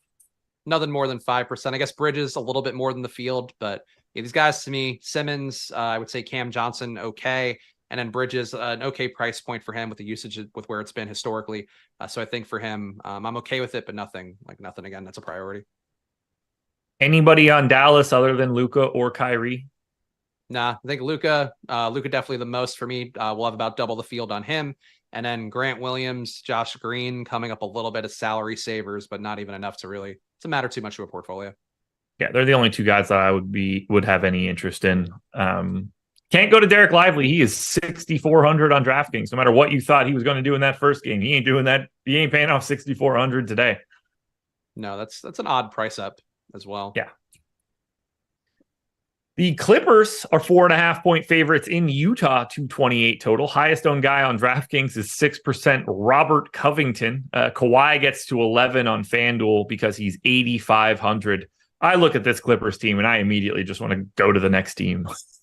Yeah, I think this whole game to me just doesn't look like a whole lot to love. THT, we had our run and he ended up not doing a whole lot with it. But I get a little bit of Covington and a taste of Kawhi, a taste of Russ. Had a lot of Russ the other night, which actually was a really strong play. Very happy for Russ to be back, dunking it, looking happy out there. But for tonight, though, the price tags come up for him. So I don't see the opportunity there for much besides Covington Flyers. And even then, like Covington, I think got there, but it was all through. He had a bunch of steals, had a block.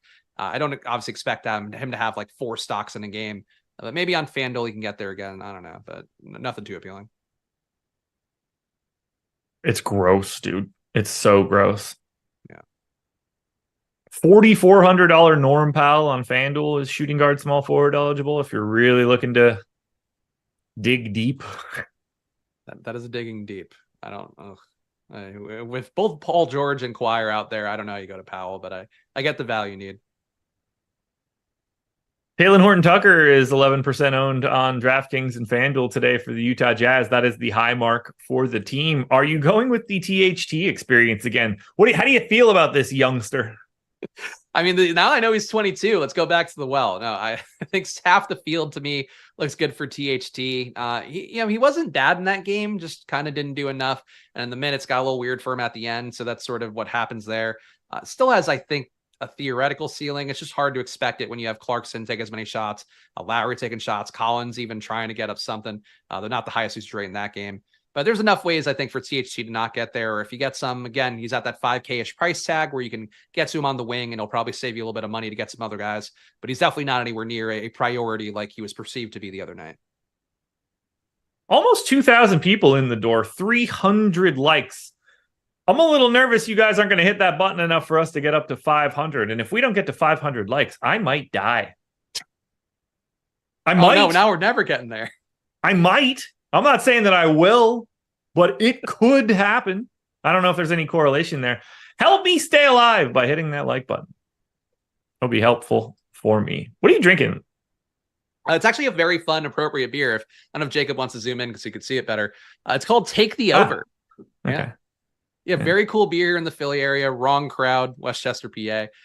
But yeah, take the over always. That's what we believe in, right? Unders, who cares if they're profitable? Are they fun? No, take the over.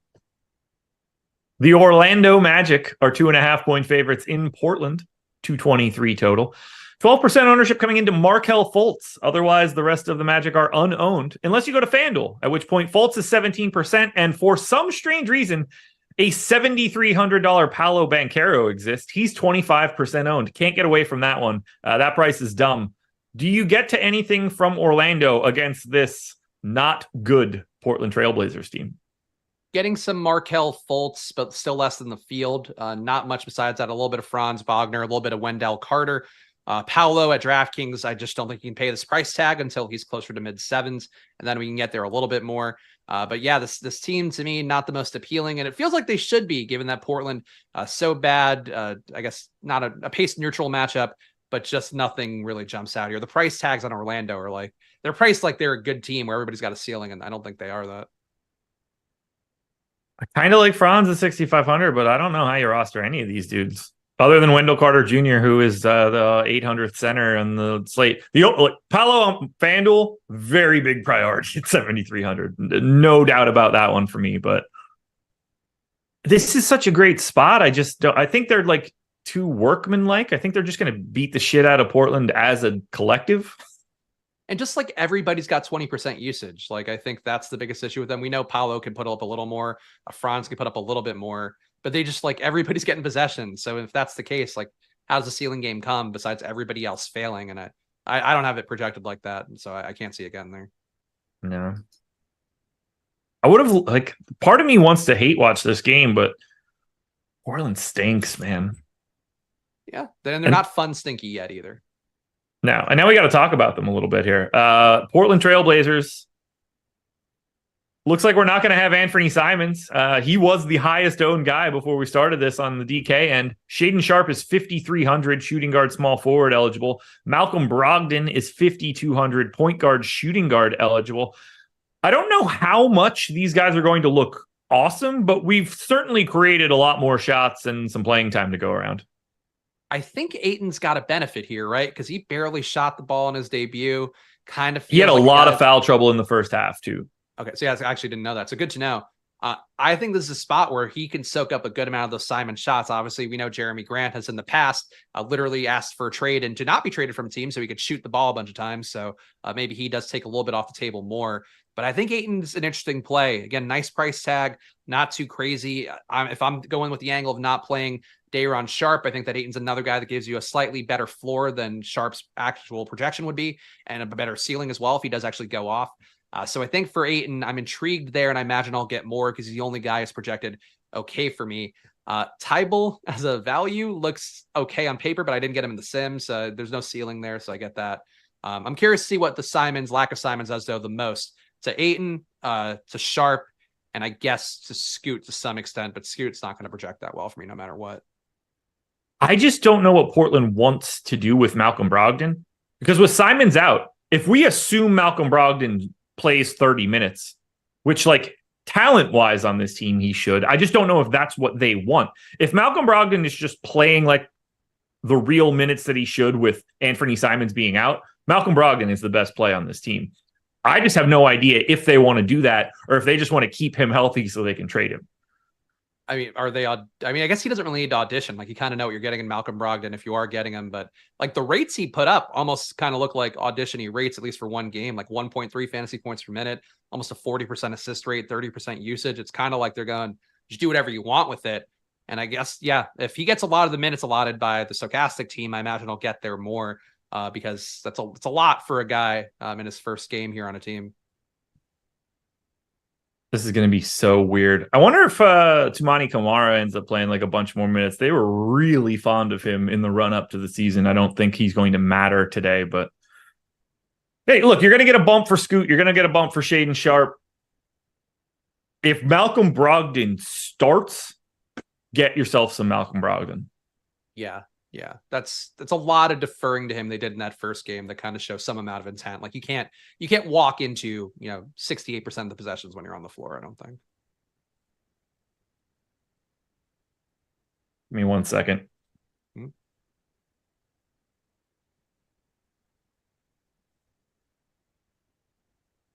Building anticipation.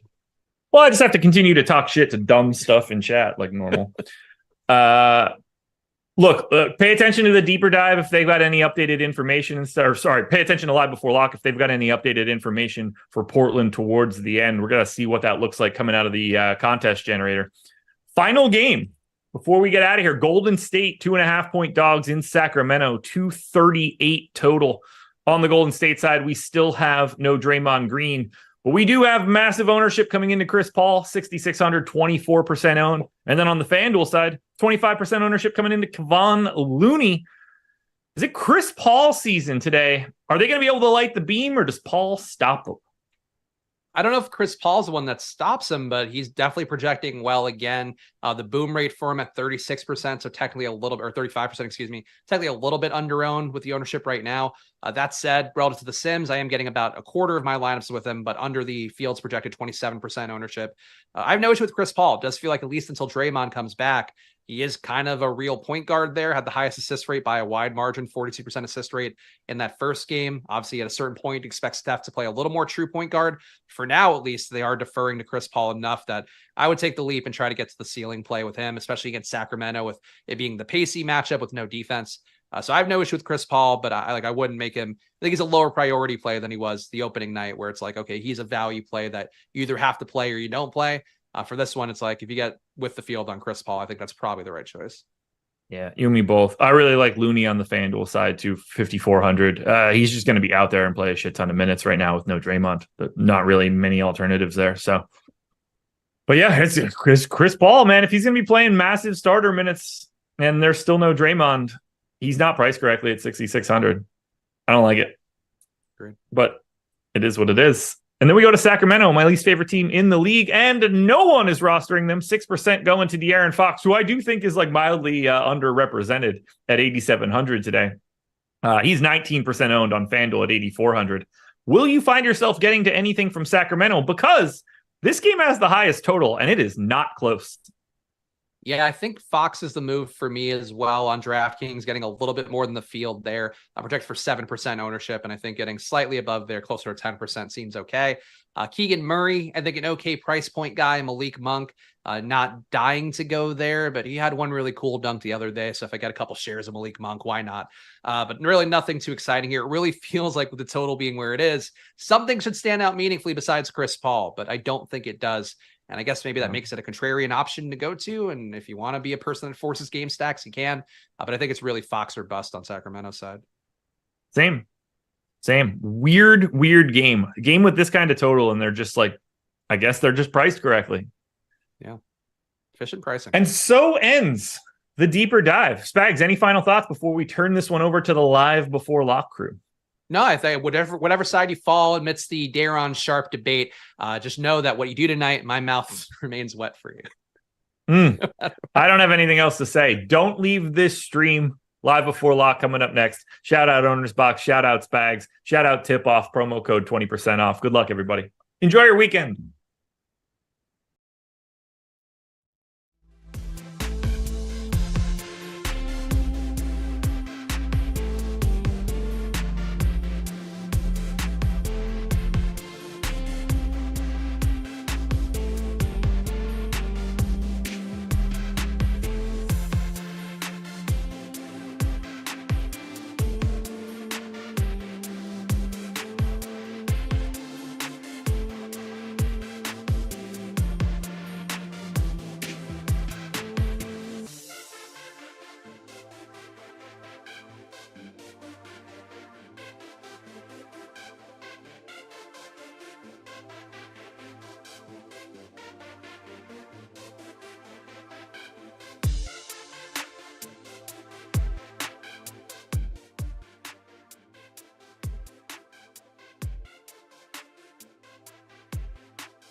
Everybody, it is Friday night. We've got a live before lock, and it's about time that we got an NBA slate with absolute weird injury nonsense. It's been time. Like, it's been too late. It's been 3 days. How can we not have weird injury nonsense? We have it tonight. About to be breaking it all down. We just found that Darius Garland is very questionable. He's not probable. He's not questionable. He's not doubtful. He's very questionable. So we're going to break down the implications of that, myself and Matt Belman. If you guys are not following Matt on Twitter, at Fantasy Tips Matt, go give Matt a follow. Also, we're sponsored today by Owner's Box. And if you guys haven't signed up at Owner's Box yet, you should. They have a deposit match bonus up to $500. And in addition to that, we're doing a giveaway on Twitter because they have these things called lightning lineups. It's like a version of pick'em type stuff, like, Prize Picks, those sorts of sites. But what they do is they give you 3 DFS lineups and you pick which one you think is going to be the highest scoring. And we're giving away 50 $10 lightning lineups totally for free at stochastic_com on Twitter. So that's $500 they're giving away for free over on Twitter. Go check that out, guys, if you want to access some free money, which I think there's a pretty good chance you do. So I'll go get in on that on the Twitter account while you're here. Like the video, subscribe to the YouTube channel. Matt, what is happening? Nothing, bro. Excited to be on here with you, talk out this crazy slate. Yeah, I mean, what else would a Friday night NBA slate be without some weird injury news, even on the third day of the season? Yeah, it is. We got Darius Garland, very questionable, and yeah, it's the first few slates of the year. I don't usually do this when I'm on live before lock, but I was playing on both DraftKings and FanDuel because it's first few slates of the year. How much injury news they're going to be to cover today? I have lineups built out on both FanDuel and DraftKings, but I'm only playing on DraftKings just because I look at the injury report. I go, all right, here's where the nonsense is going to start. It's going to be hard for me to host the show and update any kind of swaps and whatnot on both sites. So for me, I have lineups built on FanDuel and DraftKings so I can answer all of your guys' questions, but I'm only going to be playing on DraftKings just so it's easier for me to update all my lineups as we go. Starting with this situation with Darius Garland. If you guys have any questions for myself and you're in the Discord channel, at me if you have any super chats. I see we have one from Ace of Spades, so we'll answer your DK Tiers question in a sec. But first, I really want to address this Darius Garland situation. We know that Jared Allen's already out. Darius Garland now considered to be very questionable. What do you make of the injury designation, Matt? Gotta figure that he's probably going to be out. I mean, how else are we supposed to take that when it comes out this late in the day that the head coach is saying, quote unquote, very questionable? I take that as more than questionable. The fact that he's even speaking on it right now, it's not a good sign. I'm sure they want to see how it tests, but why would they really test him in the second game of the season? I think he's probably not going to play. Only playing 4 lineups tonight, but as of right now, I'm presuming that he doesn't play. Luckily, this game is pretty early at 7:30, so we should find out relatively soon. But I mean, I don't expect him to play. Do you see it similarly? I am also expecting him to not play, and now we're adding new injury designations. Now it's probably out, expected to probably not play. So we're adding our own little twist to the coach speak here. But it's a situation where, gun to my head, if you were to ask me right now, is Darius Garland going to be in or out?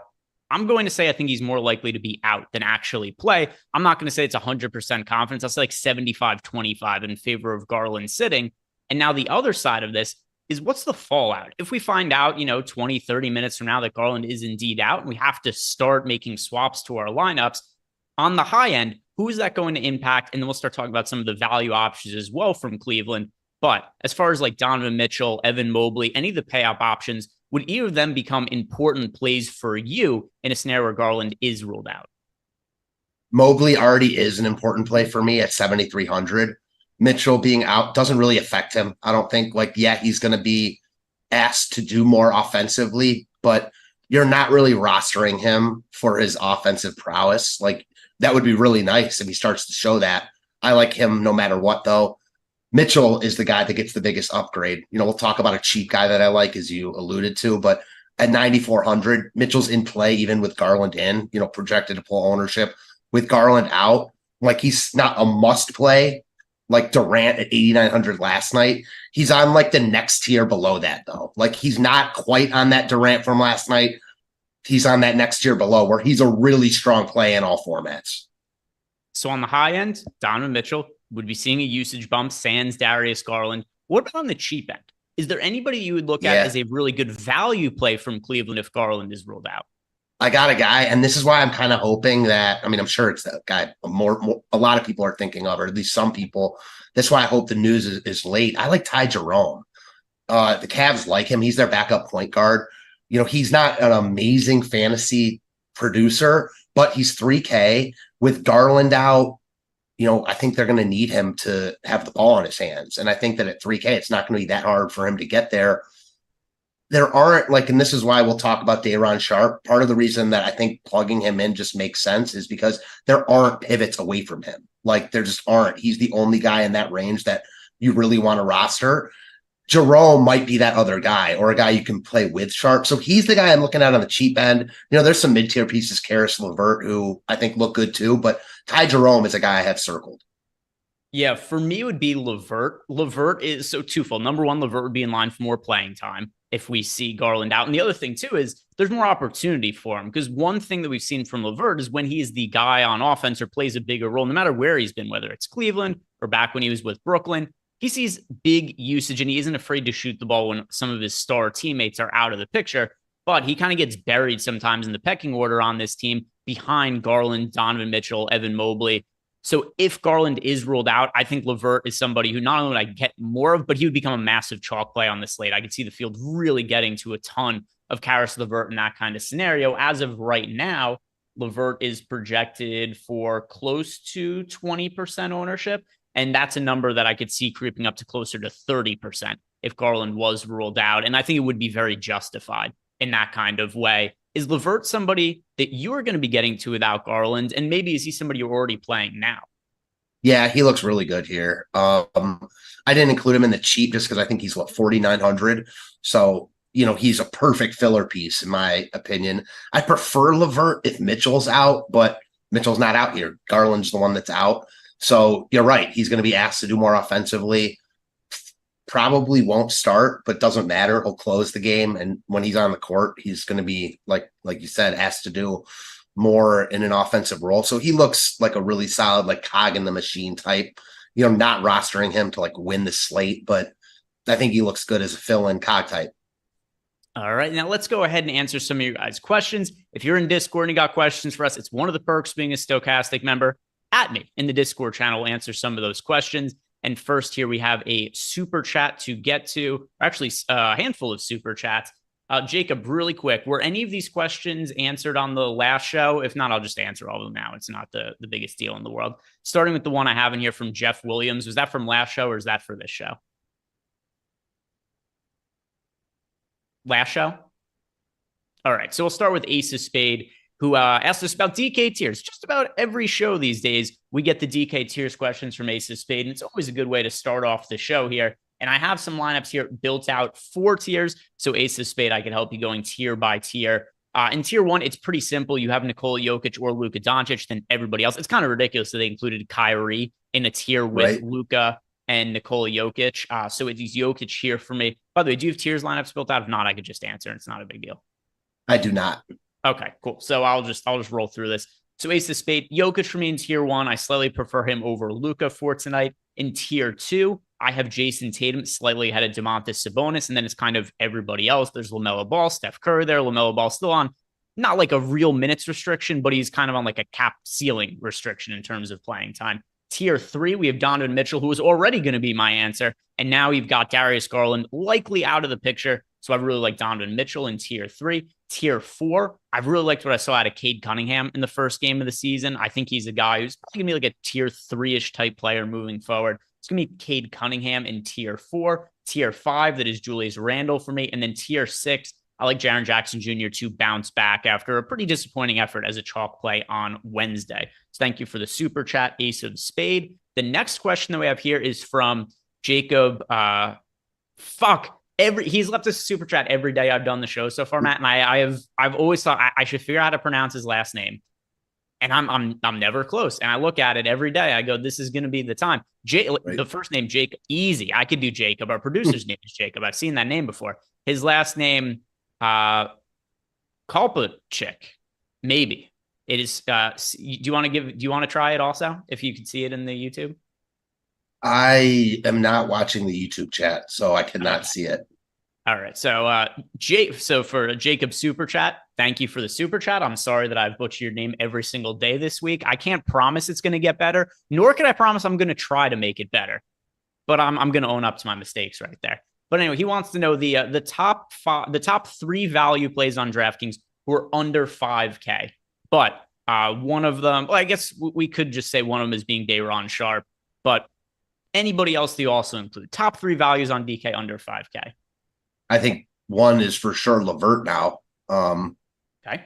He's 4,900. Day'Ron Sharpe is the number 1 guy. And then probably as it stands right now, Kevin Love. Again, I think Jerome could creep in there though if and when Garland's ruled out. Let's see. So I want to check my exposures here and then compare it to some of the price points. So Sharpe is an easy one. Like that's the easiest answer here. Sharpe. Honestly, I would probably have Sokan in the mix, but he's right at 5K. So it doesn't make the under 5K right there. So I'll go Sharpe as one. Levert is going to be another. Do I want to go? I'll agree with you on Kevin Love, particularly because he's somewhat low owned here at 11%. So Kevin Love is somebody who the Heat are just incredibly shorthanded this year. I think they were really, I talked about this on the strategy show with Josh. This is a team that was really set on getting Damian Lillard in the offseason. So they let Max Strus walk in free agency. They let Gabe Vincent walk in free agency. And they brought in nothing of significance to upgrade the team. And so what ends up happening now is you start to look at the roster to start the year, and it's like, we know they don't like to run Jimmy Butler into the ground at the start of the season. They don't have that many dudes that are actual NBA bodies on the roster. They've got some prospects at the end of the rotation who they could end up giving some time to as the season goes on or when they're shorthanded. But these aren't really core guys for them right now. And then what ends up happening is Kevin Love, who wasn't like a massive part of the team at the end of the year, played 28 minutes on opening night. And Kevin Love's a guy who, even at this point in his career where he's past his prime, he's still a good fantasy producer. He's still a guy that we could expect around a fantasy point per minute. Considering he played 28 minutes in the opener, I can't really expect too much different from him. If he struggles, maybe he plays like 25 or something like that. But I really think they're going to need Kevin Love to play 25 to 30 minutes. And considering his price point and lowish ownership on both FanDuel and DraftKings, I like getting to Kevin Love, and it seems like you're kind of on that same page. Yeah. To be honest with you, I actually like the 5 to 6K range like a lot with a few guys who we'll talk about in a minute. But I agree with all your points like 100%. My thoughts about Miami are exactly the same. Like, they lost those. They were completely reliant on getting Dame. And even though they play different positions, Love like can do, at least shooting wise, like what they need as far as what Strus was doing. So he actually like has a role on this team. We forget quickly, Miami was not really good last year. I mean, they were the 8th seed in the East for a reason. They turned it up in the playoffs, like obviously to a remarkable level, got lucky, which all teams need to be. I'm with you. This team, like, we know that Butler's really good, like towards the end of the season playoffs, he'll turn it on and be one of the best players in the league. I don't know any other player in sports that has that drastic of a difference in his performance between regular season and playoffs than Jimmy Butler. And I think you're right. Like, they're going to need their ancillary pieces to at least be competitive in these games. I wonder about Miami this year. Like, once they weren't getting Dame, my thoughts, exactly what you said, emerged. Like, could this team miss the playoffs? I think it's possible. Yeah, I mean, they barely made the. They do have Hero back. But remember last year, right? They made the playoffs through the play-in game in a game where I don't even remember what the score was, but they were down something like 20 points to the Bulls, and they had to rally back in the game. They barely made the playoffs. Like, it's easy to forget that because they end up making a finals run. But it seems like a hot take to say the Heat might not make the playoffs until you remember a year ago, they very, very barely made the playoffs, and their roster's worse this year than it was last year. So I know that people are going to come out and they're going to, rehash my whole history with Jimmy Butler. Now him and I were supposed to be in a charity MMA fight, and that he bailed out of the fight. And yes, that's all true. I don't hold it against Jimmy Butler, though. The actual facts of the matter are that this team barely made the playoffs, and it's a worse team this year than it was last year. And over the course of an 82-game regular season, if they do suffer an injury, which, not to harp on Jimmy Butler again, but Jimmy Butler is always good to miss 20-plus games. He's one of the most injury-prone and softest players we have in the NBA. I think that you really have to consider them live to miss the playoffs. And it all ties into why Kevin Love is a decent looking play today, because they just don't have very much depth. My only counter argument would be, like, just to be devil's advocate, is you're right. And I've said this too. They were not good in the regular season last year, but this is a team that's been good for like 3-4 years in a row. And they're not quite as good as they were last year, but their core is still good. So like, if they're healthy and if Butler plays, plays every game, and Hero and Bam take a step up, like, don't get me wrong, I still think this team should make the playoffs and be like a top 6 seed, but it wouldn't be the craziest thing if they didn't make the playoffs based on everything you just said. Yeah, and okay, my mistake. We've got Paul Akezi, who I assume is a Heat fan in the chat. He wants to correct me. They were not down 20 to the Bulls. They were down 18. So my apologies for misremembering that piece. But yeah, they were not down 20. They were down 18. If DeMar DeRozan's daughter had been allowed on the flight, they probably would have lost. That's true. Remember that? It was all a setup, but because the Heat fans wouldn't let DeMar DeRozan's daughter travel, they came out, they made 3 throws in that game, and they end up winning. If not for that, things could have gotten dicey for them. We've got a question in the YouTube chat, super chat from Shikari Food, wants to know favorite plays per position on DK. Yeah, so I could run through my lineups right now and tell you who it is that I get the most exposure to at each spot. And let's go position by position for DK, starting with point guard. The point guard I have the most exposure to is Jeremy Sochan. Now, part of this is because he's point guard and small forward eligibility, so you have so much utility to fit Sochan into a lot of spots. Assuming that he draws a start again, he's not a point guard, but the Spurs are playing him at point guard, and they are pretty thin in the backcourt. So that meant that Sochan was on the floor with the ball in his hands a lot, and also led to a ton of usage for Sochan. So he is currently the point guard eligible player that I have the most exposure to. How about for yourself, Matt? Malcolm Brogdon. All right. Yeah, I think Brogdon's a very good option as well with Anthony Simons out. I'm not exactly sure what the Blazers starting lineup is going to be. By the way, Cam Johnson was just ruled out, so we'll touch on that in a second. And the Nets front court situation here. But shooting guard here. And I wanted to, that news caught me off guard for a second there. So I wanted to circle back. Are you expecting Brogdon to start? Yes. And if he doesn't, I think I'll probably get away from him. They didn't play Brogdon and Scoot together in the first half on opening night. They did in the second half, and now with Simons out, I expect them to play Brogdon. Like, listen, there's always the chance that they want to deal him, etc. But listen, Brogdon, I'm sure, is going to want to play. He's clearly one of the best players on their team right now. Like, if he's starting, I'm not worried about that. I know that that's like an inherent risk with a guy like that, but he's too cheap for that role. So we'll pivot to shooting guard. I like Scoot Henderson a lot also. That's my highest owned shooting guard. Yeah, so I have the starting lineup expected as Scoot Henderson, Shaedon Sharpe, Matisse Thybulle, Jeremy Grant, DeAndre Ayton. And I think Brogdon comes off the bench. Now, that doesn't mean I dislike Brogdon, but I might be a little bit lower on you than him just because I do think he's going to come off the bench and play like 28 minutes as opposed to starting to like 32 to 34. And part of that is because he did play those limited minutes in the first game of the season. It kind of is an indication to me, and once again, could be different by the time the game starts, that I think they're going to go elsewhere than him in the starting lineup. But a lot of value on the Blazers with Anthony Simons out. At shooting guard, you went with Scoot, correct? Yes, I did. Okay, so for me at shooting guard, it is Zach LaVine, and I'm going to just like shooting guard and small forward. I could just combine. They're both shooting guard and small forward players. Zach LaVine and Karis LeVert are going to be shooting guard and small forward for me. How about small forward for yourself? Same thing. Shaedon Sharpe and Zach LaVine. Shaedon Sharpe and Karis LeVert, excuse me. Power forward then. Who are you going with at power forward? I like both these guys pretty much just as much as each other. Evan Mobley and Jaren Jackson. Yeah, both of them are going to be popular plays, but for very good reason. Triple J really struggled in the first game of the season to make his shots, which ultimately I think led to that 14% usage rate. There's no John Morant for this team for a little while. He's going to be, I forget exactly what the time frame is, but it's like 2 months until his suspension will be up. In the interim, like Jaren Jackson Jr., Desmond Bane are going to see a lot of usage, even if that wasn't the case for Triple J in the first game of the season. As long as he makes his shots early, I think he keeps hoisting up shots. So give me Triple J at power forward. Center, Day'Ron Sharpe. Yeah, it's easily Day'Ron Sharpe here. And that kind of transitioned to something I wanted to ask you about, because I know this is talked about a lot.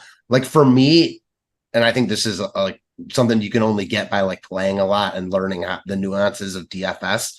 Like, it's not about the ownership of one guy, and I like to harp on this. It's about the ownership of your lineup. Like, NBA DFS is not the sport to play if you're trying to just quote unquote get off the chalk. It's so projectable. Guys like Daron Sharp, like, sure, they could fail. I mean, anyone can fail, but I know Adam harps on this a lot. Like, there are no viable pivots in that price range. Assuming he starts and plays like starter minutes, you're just not getting that anywhere else at 3,300. So yeah, he's going to be really chalky. So is Levert and a couple other guys. You can't play all guys like that, but if you have a couple other guys that are lower owned, like a Paolo Banchero or whoever it might be, then you're fine playing as much of the high owned guys as you see fit. That's just how I see it. Do you see it similarly? Yeah, no, I agree. And there are slates where you might have a guy who's really cheap and there might be a backup. It's like, I don't know exactly what the minutes are going to be. Right. And it could be, there's some slates you'd be like, hey, maybe it's going to be this backup center, this, maybe they split time. And then maybe I'm more inclined to go to the lower owned guy if they're going to project similarly across my lineups. But for today, there's just nobody comparable to Daron Sharp. The only thing that would make me change my bet, and by the way, I have him in 92.8% of my 150 lineups right now. So the only thing that would make me change here is if the Nets starting lineup comes out and he's not in it. And I expect him to be. And I know Josh made this point on the last video. I heard they have Trent and Watford now. So, like, again, he's not risk-free, but he's only 3,300. So you don't need like that much from him. Even if he plays 20 minutes, which is much lower than I expect him to, he should still get there at this price point. Yep, I totally agree. Totally agree. Good fantasy producer. We've seen him have bad games as a starter and like put up like 28 fantasy points at close to mid-price. And it's so easy for centers to be good points. Yeah. A center, cheap centers in NBA DFS is like the biggest lock of any player in any of the three major sports, in my opinion. Doesn't mean it's always going to work out, but it's the most likely to work out in my mind. Next super chat we have here is from Mike W. Mike wants to know, Greg, thanks for the 1% Jalen Duren recommendation. Took third in the fast break. Best contrarian play on DK under 5K. So let's see, DK under 5K, but has to be contrarian. So what are we going to consider contrarian? Do we want to just say sub 10%? Yeah, sure. That works for me. All right. So let's look. Who's the guy that I get to under 5K that's sub 10% the most? That's the thing for me is I don't love a lot of under 5K guys. And I don't think that you really have to spend up on the studs, which the field agrees with. Like when I was writing my articles today, none of the studs are getting ownership. Mitchell's the only guy on either site above 9K projected to be like over 10% owned, at least as of a couple hours ago. So it kind of just speaks to the lack of needing other value outside of Daron Sharp. I'm going to say mine's Ty Jerome as of right now, assuming that Garland's out. How about you? Can we cheat and just say Kevin Love's 11% owned? Yeah. I mean, oh yeah, he said under 5K. So Kevin Love still works there for sure. Yeah, I'll cheat a little bit. And I do this all the time because I'm hosting the show. I get to call the shots. If you guys haven't done it yet, do me a favor, like the video, subscribe to the YouTube channel. But I'm looking through my exposures and trying to figure out the answer I really like. And Kevin Love's the only guy who's close to that mark that I have a decent amount of exposure to. So I'm just kind of answering him there. He's 11%. That's somewhat contrarian. So that's going to be my answer. Kevin Love. Follow-up question from Riley Cooper 14. Riley Cooper wants to know, any love for Strus? So we're currently under the assumption, both you and I, that Darius Garland is not going to play. Max Strus had a massive debut game for the Cleveland Cavaliers. He's $5,600 over on DraftKings. On FanDuel, Max Strus is priced at $6,100. In my opinion, too high of a salary. Like, this guy is already priced as if he's priced as if Garland is going to be out and he's going to shoot like 75% from three all year. Max Strus is very scoring dependent as a player. Too expensive, in my opinion, even under the assumption Garland doesn't play. So no love for him. But do you feel differently?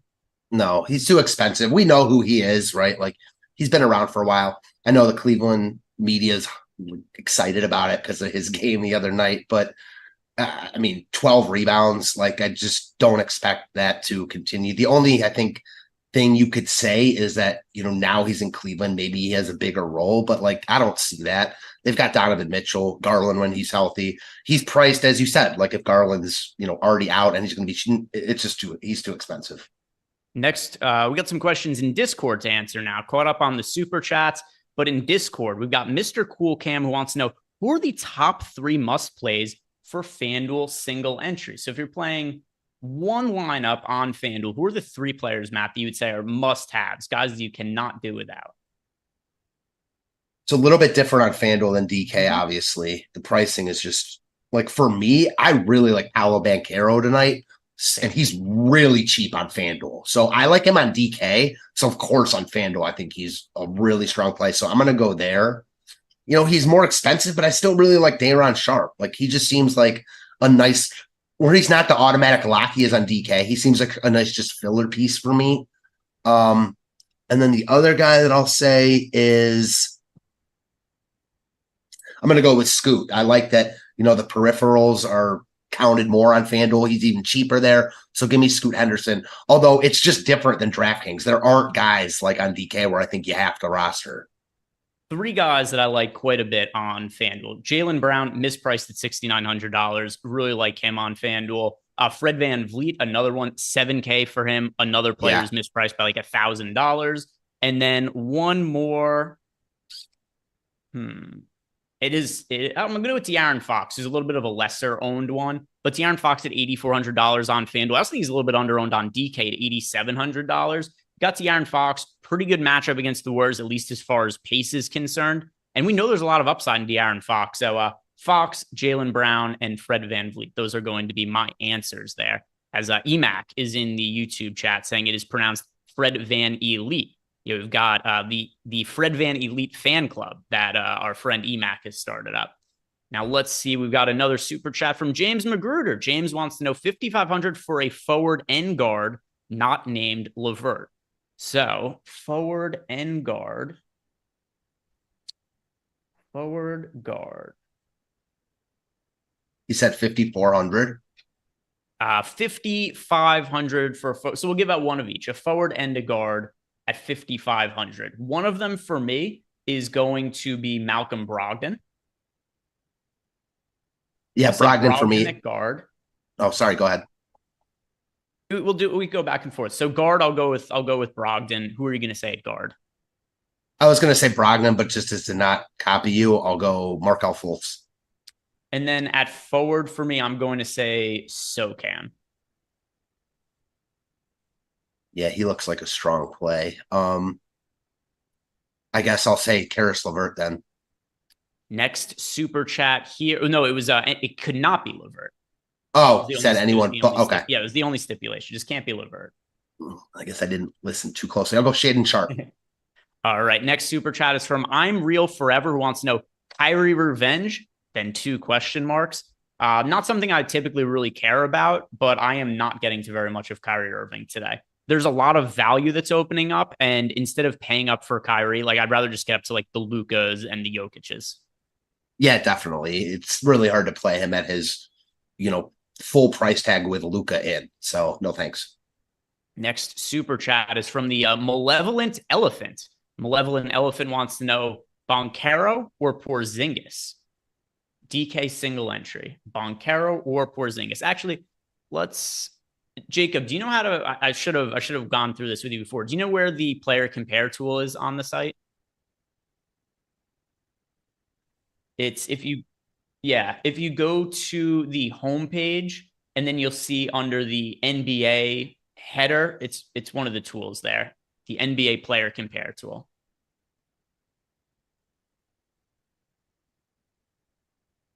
And then we could do a comparison of the 2 players.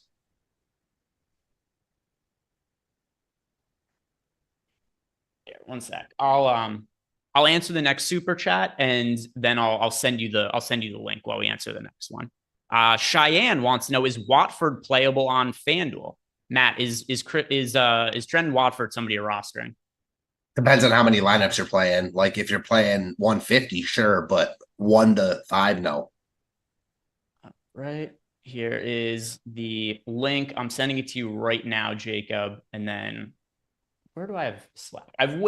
I get to a point, once you're like 30 minutes into an NBA show, I have a million tabs open on my computer. So pulling that up. We got some questions in Discord as well. This one coming from Tim Lee. He wants to know, Any flag plans for today? Yeah, for me, like I like the Portland Orlando game, so I'm gonna plant my flag on Scoot, Brogdon. I think you can sprinkle in the Jeremy Grants. I mentioned Shaden Sharp, DeAndre Ayton's of the world. Really skeptical on Ayton just because like of excuse me, of Robert Williams there as well. Doesn't really seem like they want to play those guys together. Maybe we'll see that, but makes me a little skeptical on playing either of those guys. But I like Portland and I like Banchero running it back. That's where I'm going to kind of plant my flag where I think other people aren't going to go. Obviously, I like a lot of the chalk we've talked about. I couldn't emphasize enough how important it is to, only really need to get different in a couple spots. But yeah, I think that Orlando's a tricky team because they've got a lot of good players. I do think that the cream rises and Banchero is like a stud in the making in my eyes. So he wasn't great opening night. They destroyed Houston. They didn't really need anyone to play extensive minutes. I think this game has a chance to be competitive. I'm playing it like it will be competitive. It's in Portland. So that's where I'm planting my flag, if you will. Doesn't mean I'm playing them in every lineup I'm making, but I do like them here. All right. By the way, did you get that player compared to a lot? Okay, so let's go and compare for DraftKings, Paulo Banchero and Kristaps Porzingis. It's one of the tools we have here over at Stochastic.com. So that's funny that it like those questions meshed because my guy was Paulo Banchero. I like Banchero more. Just also kind of curious to see what ends up popping up in the player compare tool. Can you share it also on screen if possible, Jacob? Oh, it's on YouTube? All right. So what is, I don't have the YouTube pulled up. What are the numbers showing?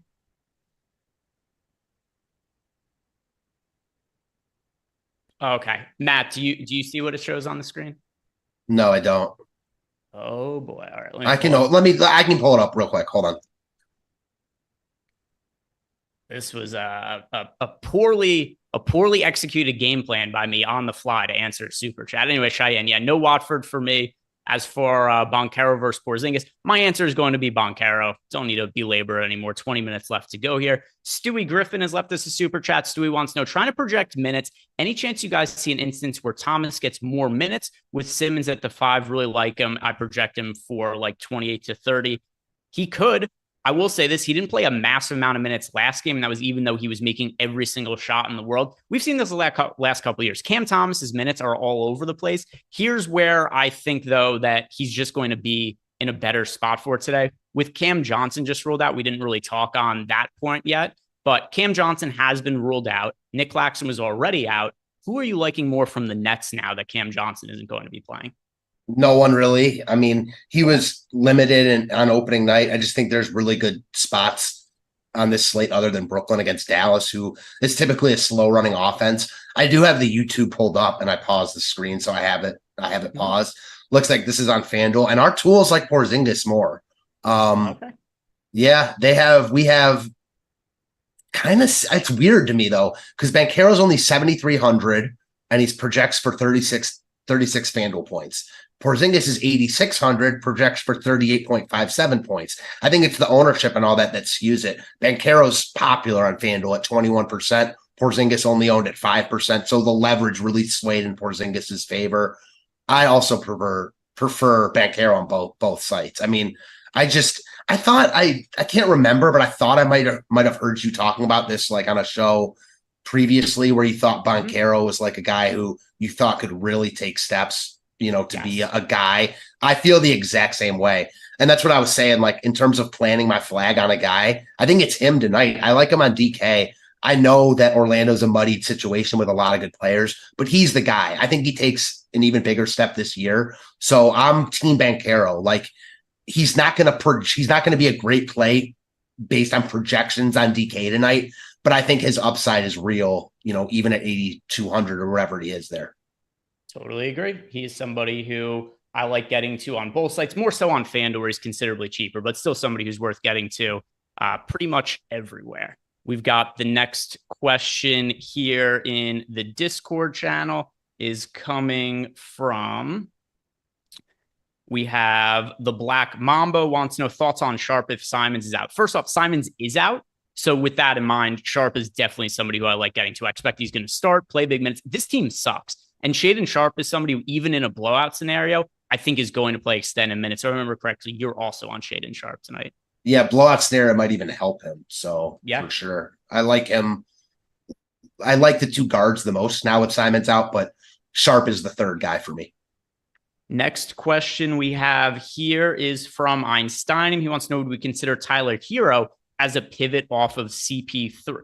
So I prefer Chris Paul, but I do think that Tyler Hero is somebody who, if you have an otherwise chalkier lineup and you're looking to pivot off of Paul, then yes, I think Hero makes sense in that kind of scenario. Tyler Hero, is he somebody for you? Do you really like Chris Paul today? What do you make of Einsteinium's question? Nah, he's not really a guy I like in this spot. I mean, I'm not going to be targeting Boston, like opposing teams against Boston hardly ever early with big slates like this. If there was a guy to play on Miami, it would be Butler for me because he gets up for spots like this and he's not expensive.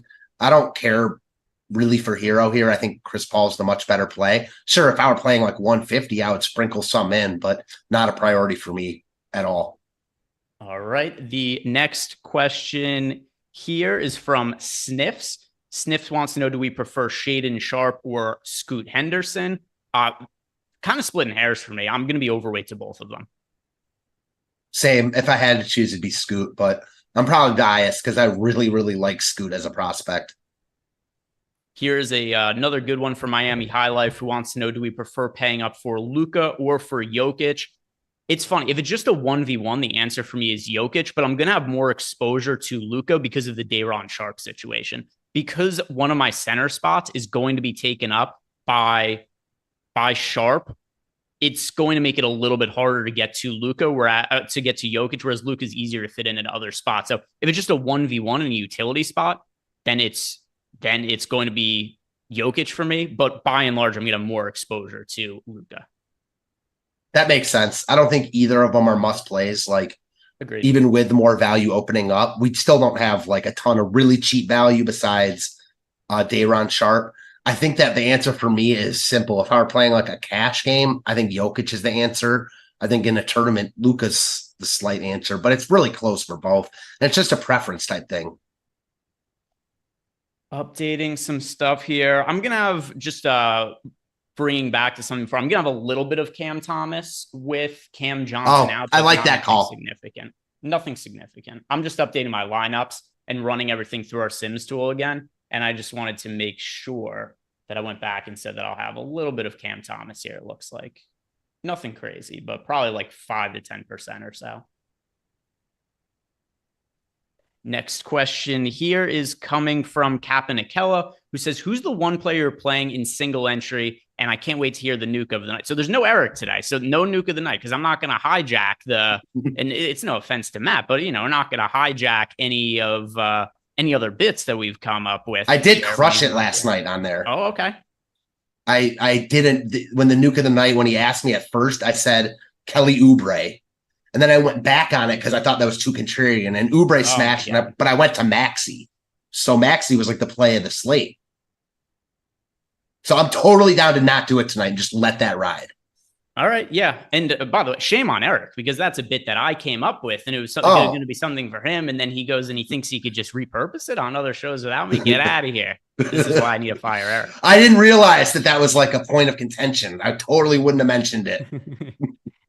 Yeah. I mean, listen, you probably cost him his job, but that's okay. We've got a super chat from Jay. He wants to know, Greg, Warriors versus Kings showdown. And don't forget, like Eric, I will not forget, but I'm going to save it for the post-lock show. And just gives us a little bit more time to answer that, because that is going to be a late night showdown question. Whereas the rest of this, not exactly, that's not up against the clock in the way that some of these other questions are. Iron Maiden 2, thoughts on the Bulls big 3. I like Levine the most. I do too. He's the cheapest. And, he's another guy I wrote about today. We've seen this time and time again with Levine. We've read this book before. He's been a very consistent fantasy producer at around the 8K range for however many years he's been on the Bulls. Slight decrease when they added, the DeRozan and Vooches of the world, but he's too cheap at 7,100. on a smaller slate, he'd be like a must play. I just think there are a lot of good plays on this slate, but he's still high up there. And guys, don't forget that if you are looking to get access to all of the NBA tools that we have here over at stochastic.com, go and sign up for our Sims package. It includes everything you need to win at NBA DFS this year, from projections, player projections, ownership projections, our boom bust tool, then also our new, more advanced simulation tool. So a contest generator, you can build all your lineups on our site. The Sims tool, all those lineups you build, you can simulate them and have them play against each other 40,000 times. It's incredibly easy to use. I've been using it on the show while I'm talking, going over everything, even as news is breaking and updating. I've been doing that on my laptop over here to the side, so I make sure everything is updated. And also, we have our late swap tool, which hasn't been too necessary the first few slates of the year, but in very short order, we are going to need to have the best ways to late swap players. And the easiest way to do that is going to be with the aid of our simulation tool, where you could plug your lineups and even post-lock as news breaks, resimulate your lineups, and then optimize them based on all of the latest breaking news. So sign up using that link below. Promo code TIPOFF for 20% off. That is an offer that is only going to be around for the next few days. So take advantage of it now. Some more questions that are coming to us here from the Discord channel. This one is from Hef Love. Beef, stew, or SoCan? Last man in on DK. I have a lot more SoCan than Stewart. It's easily SoCan with forward eligibility playing point guard. You don't see that too often. So, like, I know that he's not the prototypical point guard and other guys are going to bring the ball up, but still, like, he clearly showed last game his playmaking abilities. That's what they want him to do. So it's not even close for me there. Yeah, I've got all my lineups updated for the most recent news, and I still have a ton of Day'Ron Sharpe. My second most rostered player, Karis LeVert. Third most rostered player, Donovan Mitchell, heading into lock. I have assumed that there's going to be no Darius Garland, so I really hope that Garland gets ruled out, because it would be massively annoying if I updated everything just assuming he's out, and then I have to go just run everything back. But I think that the best way to build lineups right now is just assuming that Garland is out. And I know before, Matt, you and I were talking about how we are expecting that Garland is not going to play. But have you actually built your lineups assuming he's going to be out, or are you kind of waiting for more official news? I'm definitely building now, assuming he's going to be out. Well, I want to ask you about one guy that I brought up earlier. Mm-hmm. I know that projections don't like him at all right now, but we haven't had Garland confirmed out yet. Ty Jerome. Like I said, he's not a great fantasy producer, but at 3K, just don't need that much. What are your thoughts? Like, assuming that potentially he starts. So I'm not convinced he's going to be in the rotation, even if Garland is out. And I don't think he's going to start either. Obviously, if he starts, I would feel different about it. But as of right now, that is not my expectation. Fair enough. Let's see what else we have. No super chats right now. By the way, guys, stick around for the post-lock show, because we are going to be talking some about Owner's Box. They're sponsoring the show today. If you guys haven't signed up, check out the link below. They do offer a deposit bonus up to $500 when you sign up for the first time. Over on Twitter right now, stochastic_com, we're giving away $500 for free in lightning lineups over at Owner's Box. And in the post-lock show, their slate is locking at 7:30 p.m. as opposed to 7, so that we would have time to talk about them in the post-lock show. So in that time slot, Matt and I will talk some about Owner's Box, look at the projections over on Stochastic. I'll run some sims for it, and we'll talk about the results we get there. So stick around for that 30 minutes. And also, if there's any late-breaking news, we're going to be covering that for all sites if somebody unexpectedly gets ruled out or we get weird starting lineups. Gang Green wants to know, you missed me on Jackson or Mobley. So let's see. Who did I end up with more of? Jackson or Mobley? I'm fairly sure. Let me just press upload on my lineups, and then I can look at my exposures. All right. I have more of, I have it so close. So I have 3.3% more of Jaren Jackson Jr. than Evan Mobley. I knew earlier in the day I had more of Jackson. I wasn't exactly sure what was going to be the case after I took Garland out. But Garland being out, it helps Mobley a little bit, but it's not like a massive change. The guys that really benefit from the absence of Garland are LeVert and Mitchell. And once again, I'm assuming that Garland is going to be out. So slightly leaning towards Jaren Jackson Jr. for myself. I have them both like so equal. I don't care about Garland being out for Mobley, but I like them about the same anyway. So I'm going to stick with that. They're basically the same exact play to me. So I have no strong preference. I see 50. Can I play Shadon Sharpe and Scoot Henderson together in cash? Yes, you can, sir. Absolutely. I see no reason why not. JEW, DK single entry core plays and ways to get different. So as far as core plays for me, Sharp, LeVert, Mitchell, Jaren Jackson Jr., ways to get different. Going back to the guy we talked about before, Kevin Love, who is going to ultimately, I think, see a little bit of a decrease in ownership based on some of the news that's come out and how it's opened up other players. So I'll go with Kevin Love as my contrarian play to get different with. I'm a little bit overweight to him. That makes a lot of sense. The next question here is from Cream, wants to know, did I get to any of Killian Hayes on DK? Did I get to any of Killian Hayes? I have, out of 150 lineups, I have one Killian Hayes. So not really. Not really. I'm playing 4, so no. Yeah, he was somebody who I legitimately had no clue, and I had to check my exposures to see if he made it into any lineup. So it's not like I tried to do anything yet. He just ended up in one lineup. I'm sure it was like, hey, the salary fits. We ended up being popped in, but nothing significant. One guy I want to ask you about, speaking of all these Cleveland kind of scrubbies, Isaac Okoro, known fantasy disappointment, known just disappointment in general. Played really well last game, though. Got a price increase to 4,400, but our tools have been coming in with a ton of leverage. 9% chance of being optimal, 3% ownership projected. Like, there's a lot in that. I don't love him, and I think that you're probably chasing a little bit, but he's the type of guy where Garland being out doesn't necessarily help him, but it helps his minutes. Yeah, so when I look at Okoro, there's a couple issues. Number one, he's not a great fantasy producer. Another part of this too, though, is that we've got a decent amount of value on the slate that's opened up with, Cam Johnson being out, and then also with the Blazers situation, and also with Nick Claxton being out. So Day'Ron Sharp, somebody to get to. So with that in mind, that is somebody who I just didn't really end up getting to. It's if you had him in like a lineup or two, I wouldn't say that's the end of the world, but I have him in 0 out of 150. Yeah, I'm not playing him either. But like we've talked about Kevin Love, and Kevin Love is not getting a lot of ownership, but he's still 3-4 times as high owned as Okoro, and they're the same price basically. It's not going to be crazy if Okoro outscores Love. I mean, Love's in a tough spot in Boston also, so just kind of putting it out there in the ether for tournaments.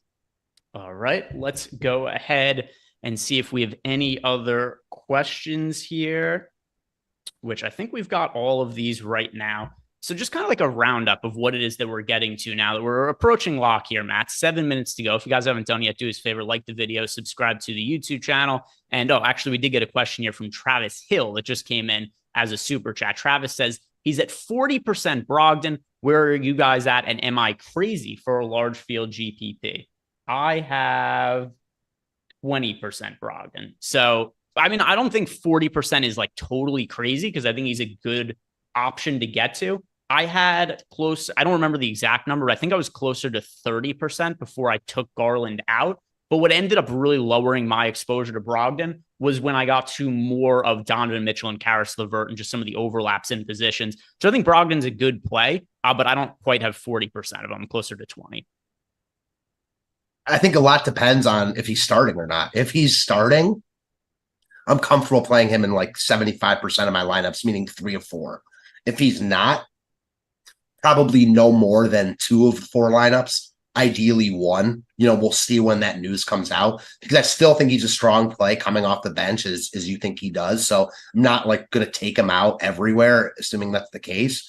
But I do prefer him starting, obviously, as you do pretty much anyone. So, a lot depends on that.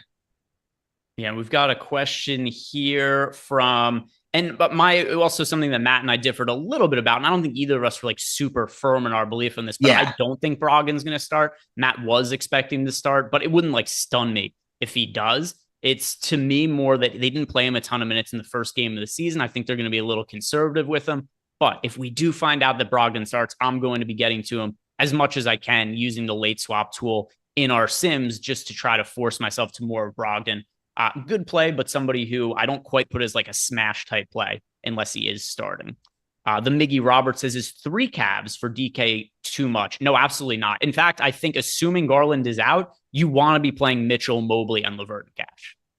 Agreed. I mean, it's just NBA cash works out like that oftentimes, where one team becomes ideal when you've got guys out. We've got a question here from Million Buck Short, says best 2 to 3 props for prize picks. I am going to pull up Odd Shopper right now and look at some of our projections. And if you guys want to sign up for Odd Shopper, we've got a link below. Promo code right now, SlamDunk50, does get you 50% off. That is good for any new users or returning users. And that is what I am going to use right now to find some prize picks plays that I like. So really quick, a couple of them that are standing out. One is Lou Dort under 5.5 rebounds. Pretty big rebound prop there for Lou Dort. So I do like the under on that.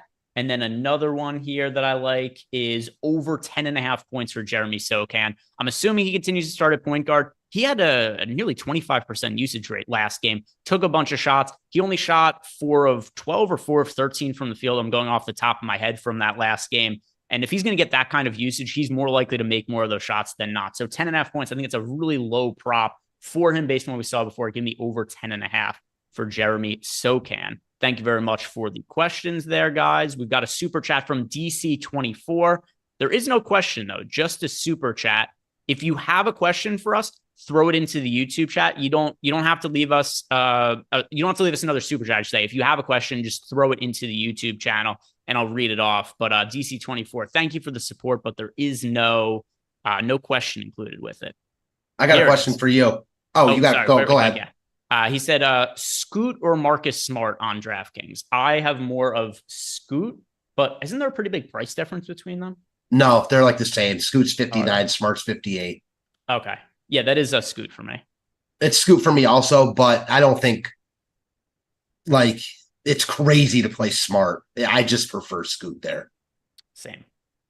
What was your question for me? We didn't talk about like this team at all, even though they've got a bunch of guys in play. I'm not really playing much of them. What are your thoughts on the Houston guys, namely Sengun, Jabari Smith, Jalen Green? I know we talked about Van Vliet on FanDuel. There seems like they're just kind of eating into each other, but they're all pretty cheap. Yeah. So on FanDuel, they are unavoidable. Sengun, Sure. Van Vliet, Jalen Green, all three of them are Jabari Smith also to an extent is underpriced. I wouldn't build a lineup with all 4 of them on FanDuel because it's too much negative correlation, but it's just mispriced over on FanDuel. So I think they make a lot of sense there. DraftKings, let me check my final exposures to the Rockets players. Is there one you're getting to more than the other guys? I'm getting to Sengun. I think it's hardest to get to him because of the center eligibility, but I think he's the best play there. All right. So my final exposures to the Houston Rockets are actually ended up with right around 20% of Sengun, Smith, and Jalen Green. So individually, I'm underweight to these guys because they're expected for ownership a little bit above that. I hardly played Fred VanVleet. I only have him in 7% of my final lineups on DK. But Green, Smith, Sengun, those are all close to 20% guys. That's where the field is also. The field is over 20%. Field's at 22% on Sengun, 27% for Smith, 20% for Jalen Green. So coming in a little bit underweight to them, but they're guys who, I've got like decent exposure to. Yeah, same. Let me ask you this just to finish it out, I guess. I know we started the show and you said you like Cade Cunningham, another guy I like a lot. Is your ownership on Cunningham kind of decreased because of Mitchell? Yes. So he's somebody who I still think he's a strong play on FanDuel for DraftKings purposes where he only has shooting guard eligibility and he's $8,800. I have him in 3% of my final set of lineups, but I think I was like 15% before Mitchell became my most rostered pay-up option. Yeah, it's just so hard to prioritize him over Mitchell, presuming Garland's out. We got a question in the Discord channel here from JEW. Said, any love playing the core 3 Cavs and running it back with SGA? I don't think I really ended up playing SGA. I don't have any SGA lineups. He's too expensive for me. I think that's another thing that gets overblown in NBA DFS, like the quote-unquote run back. It makes sense in a lot of situations, but you never want to force it. Feels like a force here. It's SGA. He could be really good, but I don't want to allocate funds for that on this slate. Yeah, so if you look at the high end of the pricing, SGA is the 3rd most expensive player on the slate. You need him to outscore Jokic. You need him to outscore Doncic. You need him to outscore Tatum. You need him to outscore, by the way, good news. Darius Garland officially ruled out. We're on the right side of that one. Very questionable indeed. Very questionable now to be ruled out. So happy that we're on the right side of that. Got all my lineup set. It would have been a massive pain in the ass if right at lock we found out he was in, and I would have been really panicking to get everything updated. So Garland is out, guys. And just to recap some of the Cleveland Cavaliers now that he is officially out, for myself, I have the most exposure to Karis LeVert of the Cavs players, followed by Donovan Mitchell, and then Evan Mobley. All three of them, though, are core plays for me. These are three of my most rostered players. You were right. Jerome is not starting, so I'm off and out on Jerome. Dean Wade is getting the start. So same lineup as last game, minus Garland, add in Dean Wade. You've got Okoro, Mitchell, Strus, and Mobley. Yeah, so out on Jerome. Good call there. Yeah, so something to add to this is I did think Karis LeVert was going to start, even though he's not. I don't think that matters. It's not the end of the world. LeVert is going to play more minutes than he otherwise would have, and he is going to lead the second unit. He's going to be staggered minutes with Donovan Mitchell. There's going to be times he might not close, but even if he doesn't, if we get like 28 minutes of Karis LeVert as a primary ball handler, and that's probably like a worst case scenario for him, I like Karis LeVert quite a bit. Same. I don't think it matters for him at all. He's a guy that's kind of proven. He's almost, I don't want to say you prefer him off the bench, but he's one guy. It just doesn't really matter. Yeah. Yep. Karis LeVert, I have him in a ton of lineups. 2/3 of my lineups have Karis LeVert today, and I have no regrets about that, at least not as of now. We'll see later on in the night. Maybe I'll feel differently in a few hours. Right now, even with LeVert not starting, not making any adjustments for that, leaving him in as my second most rostered player on the slate. The only player I have more exposure to than Karis LeVert is Day'Ron Sharpe. My two most rostered players of the night. And I will say, like, I don't like him and he's too expensive, but someone asked us about Max Strus earlier. Yeah. With no Garland and LeVert coming off the bench, the Cavs are really struggling to find offense in that first unit besides Donovan Mitchell. Now, it's Donovan Mitchell. He never minds, having the ball in his hands and shooting, but Mobley's not an offensive guy. Dean Wade certainly isn't. We know who Okoro is. They're going to need Strus to score here and be productive. So, if there was ever a time for him to pay off that $5,600 salary, it would be here. I'm still not playing him, but just wanted to throw that out there. All right. So we've got one more question answer from Einsteinium. Then we're going to circle back and we're going to answer Jay's super chat. I'm not a dickhead like Eric Lindquist. I always remember the super chat there, Jay. So we'll break down the Warriors Kings showdown slate, and then we'll talk some about Owner's Box. They're the sponsor of the show today. We're giving away all those lightning lineups over on Twitter. And then also their slate doesn't lock until 7:30 tonight. They've had a good amount of overlay as well over on Owner's Box. It's one of the best ways that you could find value over on DFS. Matt and I are doing our best to give you guys the players that we are getting exposure to and how we think that's going to help you. But if I'm being totally honest, overlay is even more valuable than that. So we'll do an overlay check on them as well with their slate locking in 27 minutes. But first, this question here from Einsteinium, who says, do we like Porzingis tonight? Let me see if I landed on Porzingis at all. It's funny. Whenever and it's not like this is a crazy amount of late breaking news. We're kind of getting our feet wet. We're stretching out our NBA DFS muscles. But when you're updating lineups like 10, 15 minutes before lock, I don't always know which players I have exposure to, like on the fringes. And no, I have two Porzingis lineups, so not really. Not a guy I'm playing. I definitely like that stretching our NBA DFS muscles, though. I'm putting that in my arsenal. Yep, I've got two Porzingis lineups for me tonight. And we're all caught up on the other questions. Oh, by the way, guys, go ahead. I have one more point. One value guy I didn't mention at all that I think is interesting is David Roddy. I think it locked now, so I guess it doesn't matter. But under 4K, we were kind of talking about guys under that 4K threshold. He's a guy I think you can play there. Well, could play, not anymore. We've got Dorian Finney-Smith will start for the injured Cam Johnson, we just found out. So it is going to be Dorian Finney-Smith starting, not Cam Thomas. We just got a super chat from EMAC, our very old friend EMAC. Mm-hmm. Not because we've known him for a long time, because he's old as dirt. This guy, EMAC, he is old. His question for us is on Yahoo, Brogdon or Cam Thomas. You asked at the really most opportune time, EMAC, because we just found out that Cam Thomas is not going to be starting. So with that in mind, it's got to be Brogdon for me. Yeah, easily. Yeah. Dorian Finney-Smith, somebody that you're interested in playing? Never. Let's see. What is the price point on Finney-Smith? 4K. It's a playable price point, but not. Well, yeah, you just asked me if I was interested in playing him, not whether he was playable. So I guess I'll kind of, excuse myself from my no answer by just saying that, yeah, at that price, I guess you can play him.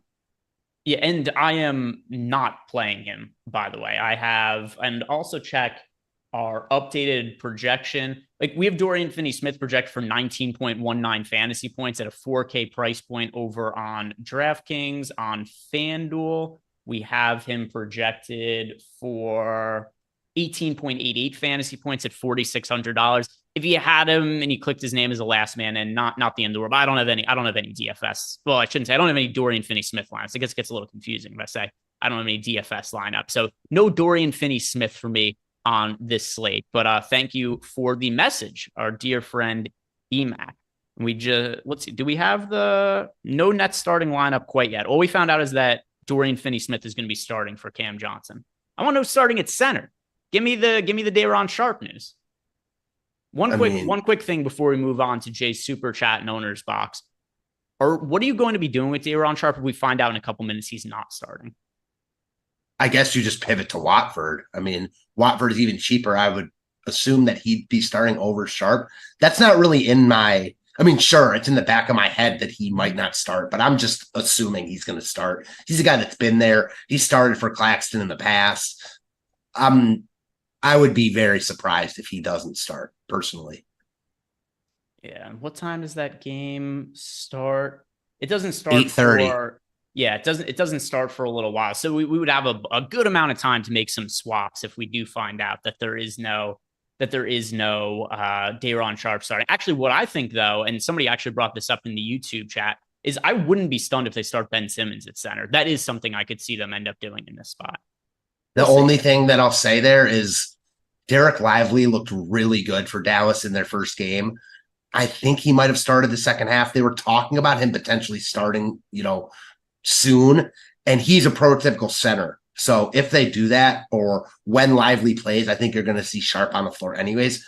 It wouldn't shock me if they started Simmons at center, especially if Dallas doesn't start Lively. I just don't expect it. All right, let's see what else we have for questions right now.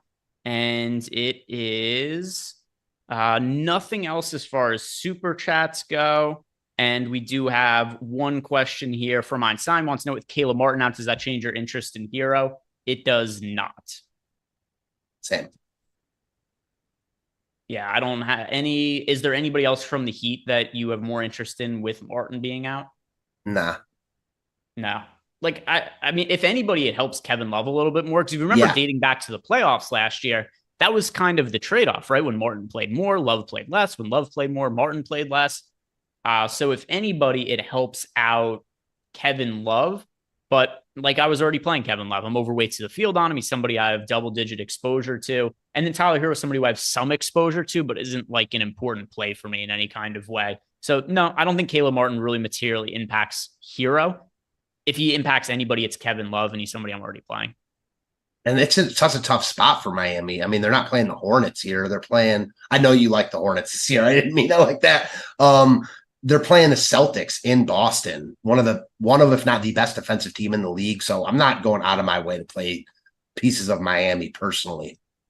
And by the way, I don't like Charlotte anymore. It was one of the, I liked them when the line first came out for over under. I can't even remember anymore what the number, but I think it was 30.5 wins, which at the time I was like, oh, they're getting Bridges back. LaMelo's going to be healthy this year. And then, he placed the bet, and a week later, it's like, oh, look, that idiot he got himself arrested again. He got in trouble. So I would have, if I had the option to take the bet back, I would have. I don't think it's the end of the world, but I don't really love the team this year anymore. I thought it was the best value coming into the year. I stand by what I thought at the time, and then new information came out, and it looked not as good. By the way, somebody in chat, Devin Neiman, asked, no LeVert in the starting lineup. Correct. LeVert is not starting. The starting lineup for the Cleveland Cavaliers is, just read it off again, Donovan Mitchell, Max Strus, Isaac Okoro, Dean Wade, and Evan Mobley. It is Dean Wade who entered the starting lineup. but still, I think a very strong play in Karis LeVert. He didn't need to start to have value in this particular spot. Let's go and answer the super chat we got from Jay. He wanted to know about tonight's showdown contest. We've got the Kings taking on the Warriors. Have you looked at that slate at all or built any lineups for it, Matt? I have not. I can pull it up right now though. Because I know that is like the featured showdown slate. They have a 30K up top. We've seen with these teams though, like they are high scoring games. I think that just from a 30,000 foot view, hard not to really like the secondary Warriors pieces. With Draymond still out, we saw Chris Paul kind of establish himself as the point guard, at least for the time being, the prototypical point guard, if you will. So Paul, Wiggins, Looney, those guys stand out to me. All right. I am running lineups in our Sims tool for it right now, and I will see what it is that I end up getting to from the Warriors-Kings game. And I think we could also kind of have some fun with it and make some educated guesses. So which player, Matt, as I'm running through this right now, do you think I'm going to get the most captain exposure to? Either Looney or Paul. All right. I guess it depends on the pricing, right? Because if there's a lot of guys available for cheap, I wouldn't be surprised if it ends up being like Fox or Curry. But I've got the results right here. It is very close. By the way, good guess, because my most rostered captain is Curry. He landed in 20% of lineups, but Chris Paul 19.3% right behind him. Okay. And then De'Aaron Fox after that. Looney's 6 points. As far as cheap guys go, Looney's the most rostered cheap guy I got in the captain spot. Chris Paul in the mid-range, Steph Curry as far as pay-ups go. Yeah, I guess Looney isn't really cheap enough on this showdown slate to make it so where you want to captain him over the, other guys you mentioned. And then kind of a weird value play that I got to in a bunch of lineups. JaVale McGee is only $2,200 in the showdown slate. It seems like he's going to be playing the backup center minutes for the Kings. So we actually did get 14 minutes in the opener there. JaVale McGee is somebody I love who... that. Yeah, I love that. I mean, he's cheap, right? So it's not like I feel great about JaVale McGee or anything like that.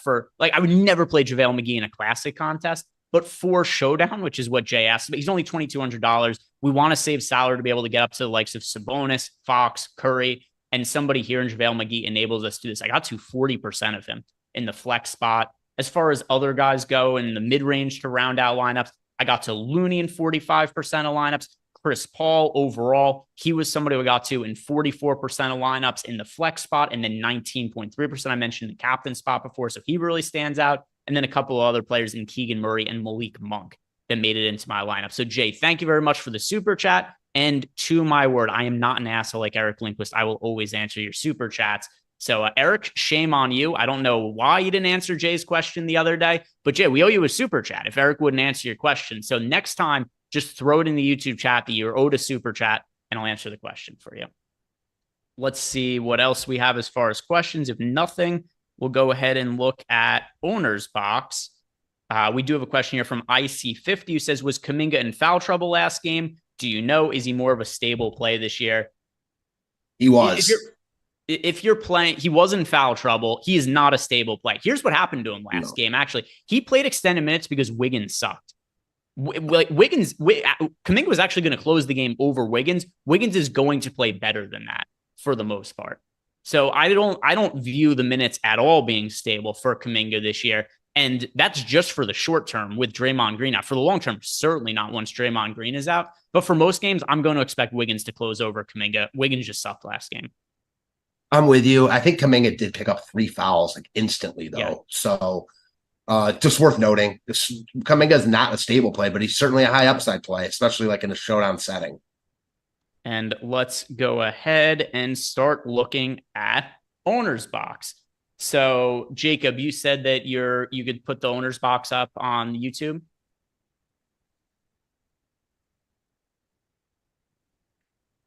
Okay. So I am going to pull up the YouTube video right now, and I'll look at it while we have it up there as well. So all I'm going to ask you to do is we'll just go position by position and look at the players we're getting the most exposure to on Owner's Box, and then we can react to it as it shows up in the YouTube here. So what Jacob's done, if you guys want to see on screen right here, is we have our Sims tool up on screen, all included in our Sims package. So if you sign up using the link below, use that promo code TIPOFF. You're going to get 20% off. You get access to the Sims tool here. And what you could do with this is you build lineups in the contest generator, you simulate them out here, and we're doing it right here for Owner's Box. Owner's Box is supported, FanDuel is supported, DraftKings is supported. And let's go position by position, starting with the guards. So one thing that's different about Owner's Box is they actually go, it's backcourt players, front court players, and then one flex spot. So we just have to look at guards, forwards, bigs. So if we look at guards, the players we're getting the most of, it is Donovan Mitchell, Karis LeVert, De'Aaron Fox, Chris Paul. Luka is our most rostered pay up. How similar does this look to the guys that you're liking on DraftKings and or FanDuel, Matt? Very similar. I think it makes sense. All those guys, I think, were guys that we highlighted when we were going over this slate, and it just seems to line up pretty much. Yeah, let's see anything else that really is looking good here. Can you scroll down a little bit, Jacob? See if there's any like contrarian players we're getting to here. I don't see anybody with like single digit ownership that's standing out.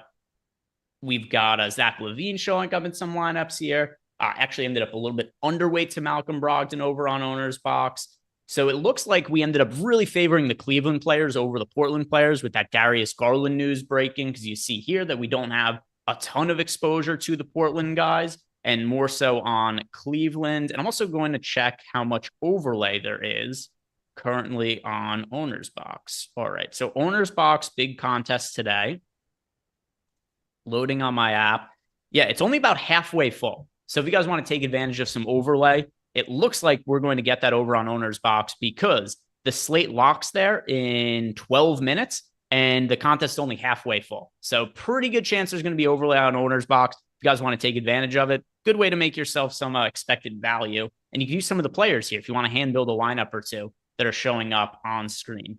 Let's look at the forwards, Jacob. Who is standing up? Who's standing out at forward? If we go and look at the forwards, I think it's, forward FFC is what the position is typically called over there. And lots of Day'Ron Sharpe, lots of Evan Mobley. So we've got Sharpe is owned in 99% of our lineups on Owner's Box, Matt, followed by Mobley at 82%, Looney in about half of our lineups. I know you're playing 4 lineups. Did you end up including Sharpe in all 4 of them? I did. I just think he's a easy play and just get different elsewhere. Like I just didn't really see the need to get off of him, presuming he starts. Yep. Which we should get that lineup fairly soon, but 99.3% exposure here to him in our Sims run. So lots of Sharpe, lots of Mobley, then Looney, Vooch, Zach Collins, Walker Kessler, Şengün in 17% of laps. We have so much of Sharpe at the top that it just kind of limits the amount of other forwards and centers that we're getting to. But let's go ahead and look at all of the players now, Jacob. So we'll just go ahead and look at no filters, every player, and then sort by negative leverage. I want to see who are underweight to the field too on Owner's Box. See which players we're not really getting to. So just go to the leverage on the right and sort it, negatively. All right. And we're scrolled all the way to the top. So we're underweight to the field on Julius Randle. Randle's expected for about 20% ownership over on Owner's Box. We only got to him in 6.7% of lineups. Steph Curry, we're about half the field on. Jalen Green, we're underweight to. So that's an outlook of what we're liking here on Owner's Box using the Sims tool and the contest generator. And you can do the same exact process for DraftKings, for FanDuel. You just click the contest generator, build out your lineups, simulate them over here. It's the easiest way to build your lineups. It's a very complex process if you were to explain how it works, but in actual practice, it's very easy for everybody to use. 20% off when you sign up using the link below. All right, Matt, we've got 10 minutes left in the show here. We could talk about some bets as well. But for what is your biggest rooting interest on this slate? I always like to ask Eric this as we're, getting post-lock and everything's settled. We know who it is that we're rostering. Who are you rooting the hardest for today, and who are you rooting the hardest against? Love that question. I think the rooting for is going to be the Portland pieces, hoping that they keep it competitive for their own sake and for Paolo Banchero. And then what I'm rooting against, I guess, would be for the studs to just break the slate, namely Jokic and Luka.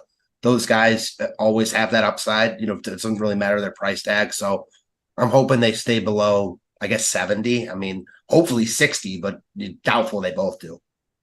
Let's see. What am I going to be rooting for? Sort by all my players.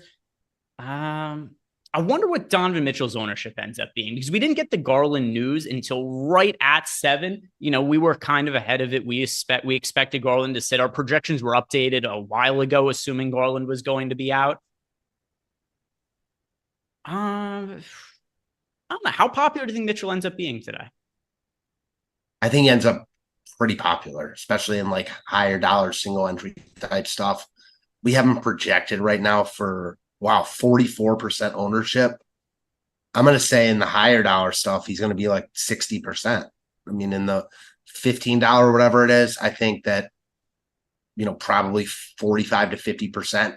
And the only thing I'll say, your point is well taken about we didn't get that news till 7, but I think everyone was under the presumption he wasn't going to play. So I don't think that helps that much. I just think he's going to be the highest owned player on the slate outside of Sharp and LeVert.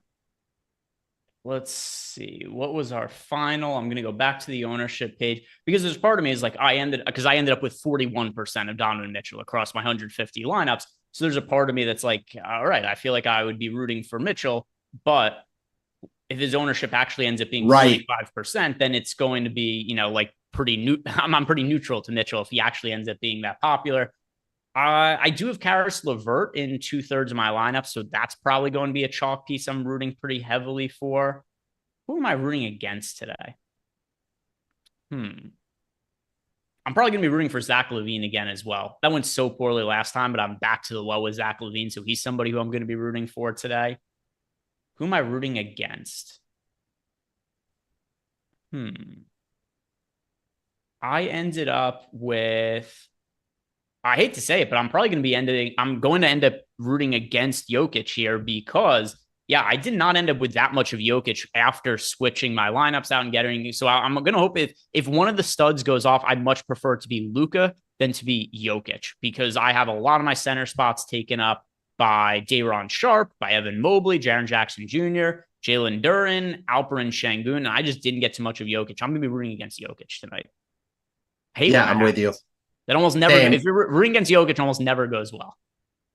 No, it doesn't. He is expensive tonight, at least, though. So, like, he needs to really go nuts to break the slate at that price tag. But I'm with you. It's never fun when you're going into the slate, like, knowing you need the best player in basketball to not do well. Do you place any bets for tonight by chance? I didn't, because I like to take the beginning of the season very slowly so I can get a good read on these teams. A couple did stand out to me, though. Okay. One, I liked Memphis as a dog at home against Denver, getting like 6. That game already started, obviously. I think they're down 5 early.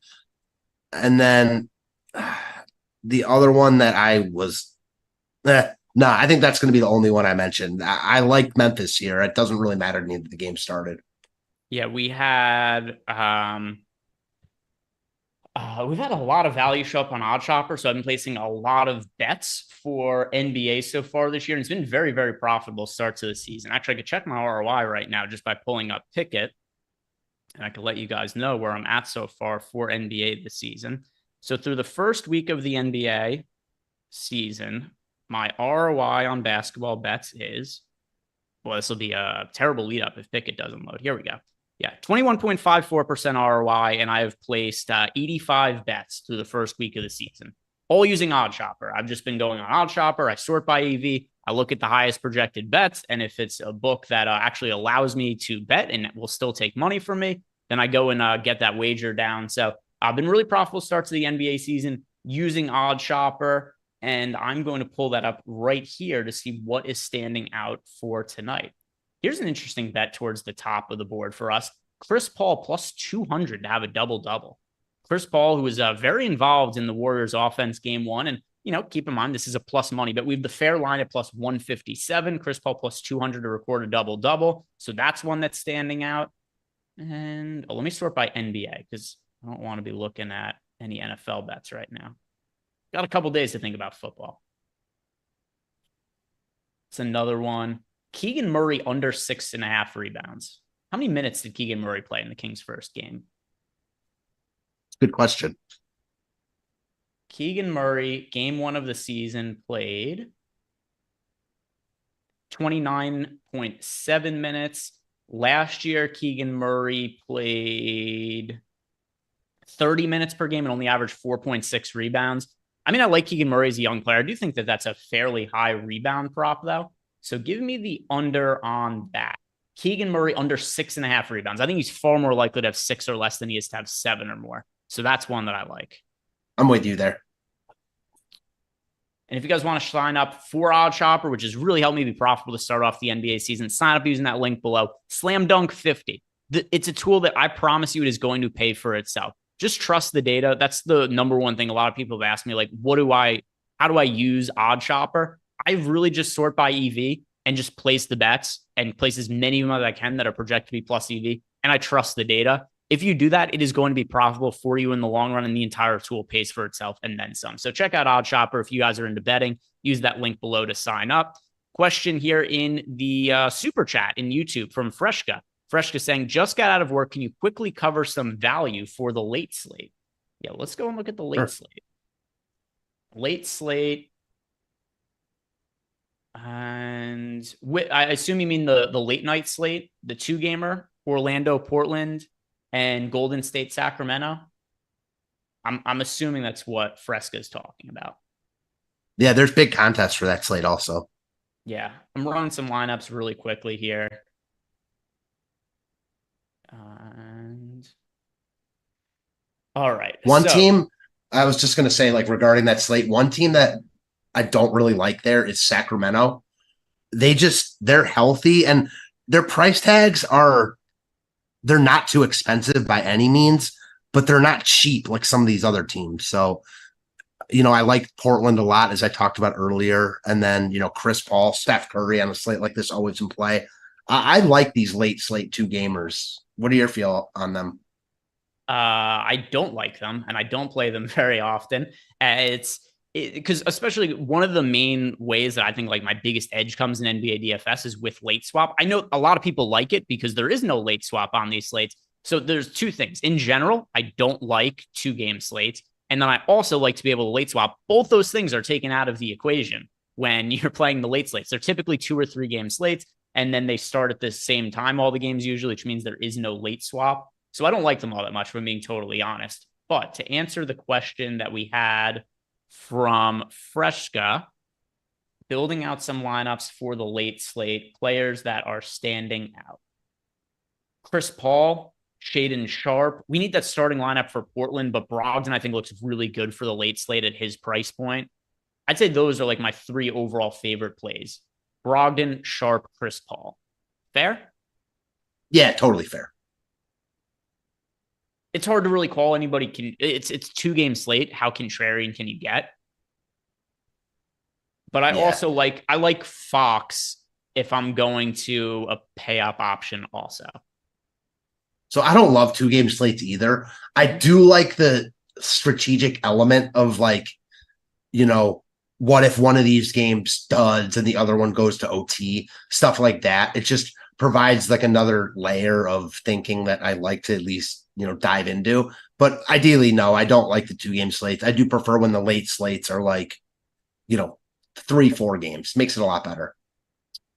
And the time has gone quick here, Matt. We're already at the end of our time. So, guys, thank you very much for watching. This was a very quick 90 minutes. First time I've done one with Matt all the way through. We've done, a bunch of baseball shows together. First time we did a basketball show together. And then also we got to stick around for the post-lock show. So, Matt, thanks for your time today. If you guys aren't following Matt on Twitter, go ahead and do it. At Fantasy Tips Matt over on the Twitter or X, whatever you call it. I still call it Twitter. I probably won't ever change it. I understand why my dad still calls, his childhood teams is like the wrong city name, where it's still, like the Baltimore Colts to him. It's always gonna be Twitter to me. I don't think I'm ever gonna adjust to X. So follow Matt over there at Fantasy Tips Matt. I am at G Ehrenberg DFS. Thank you all very much for watching. If you didn't do it, like the video, subscribe to the YouTube channel. Have a great weekend, everybody, and good luck with your lineups tonight.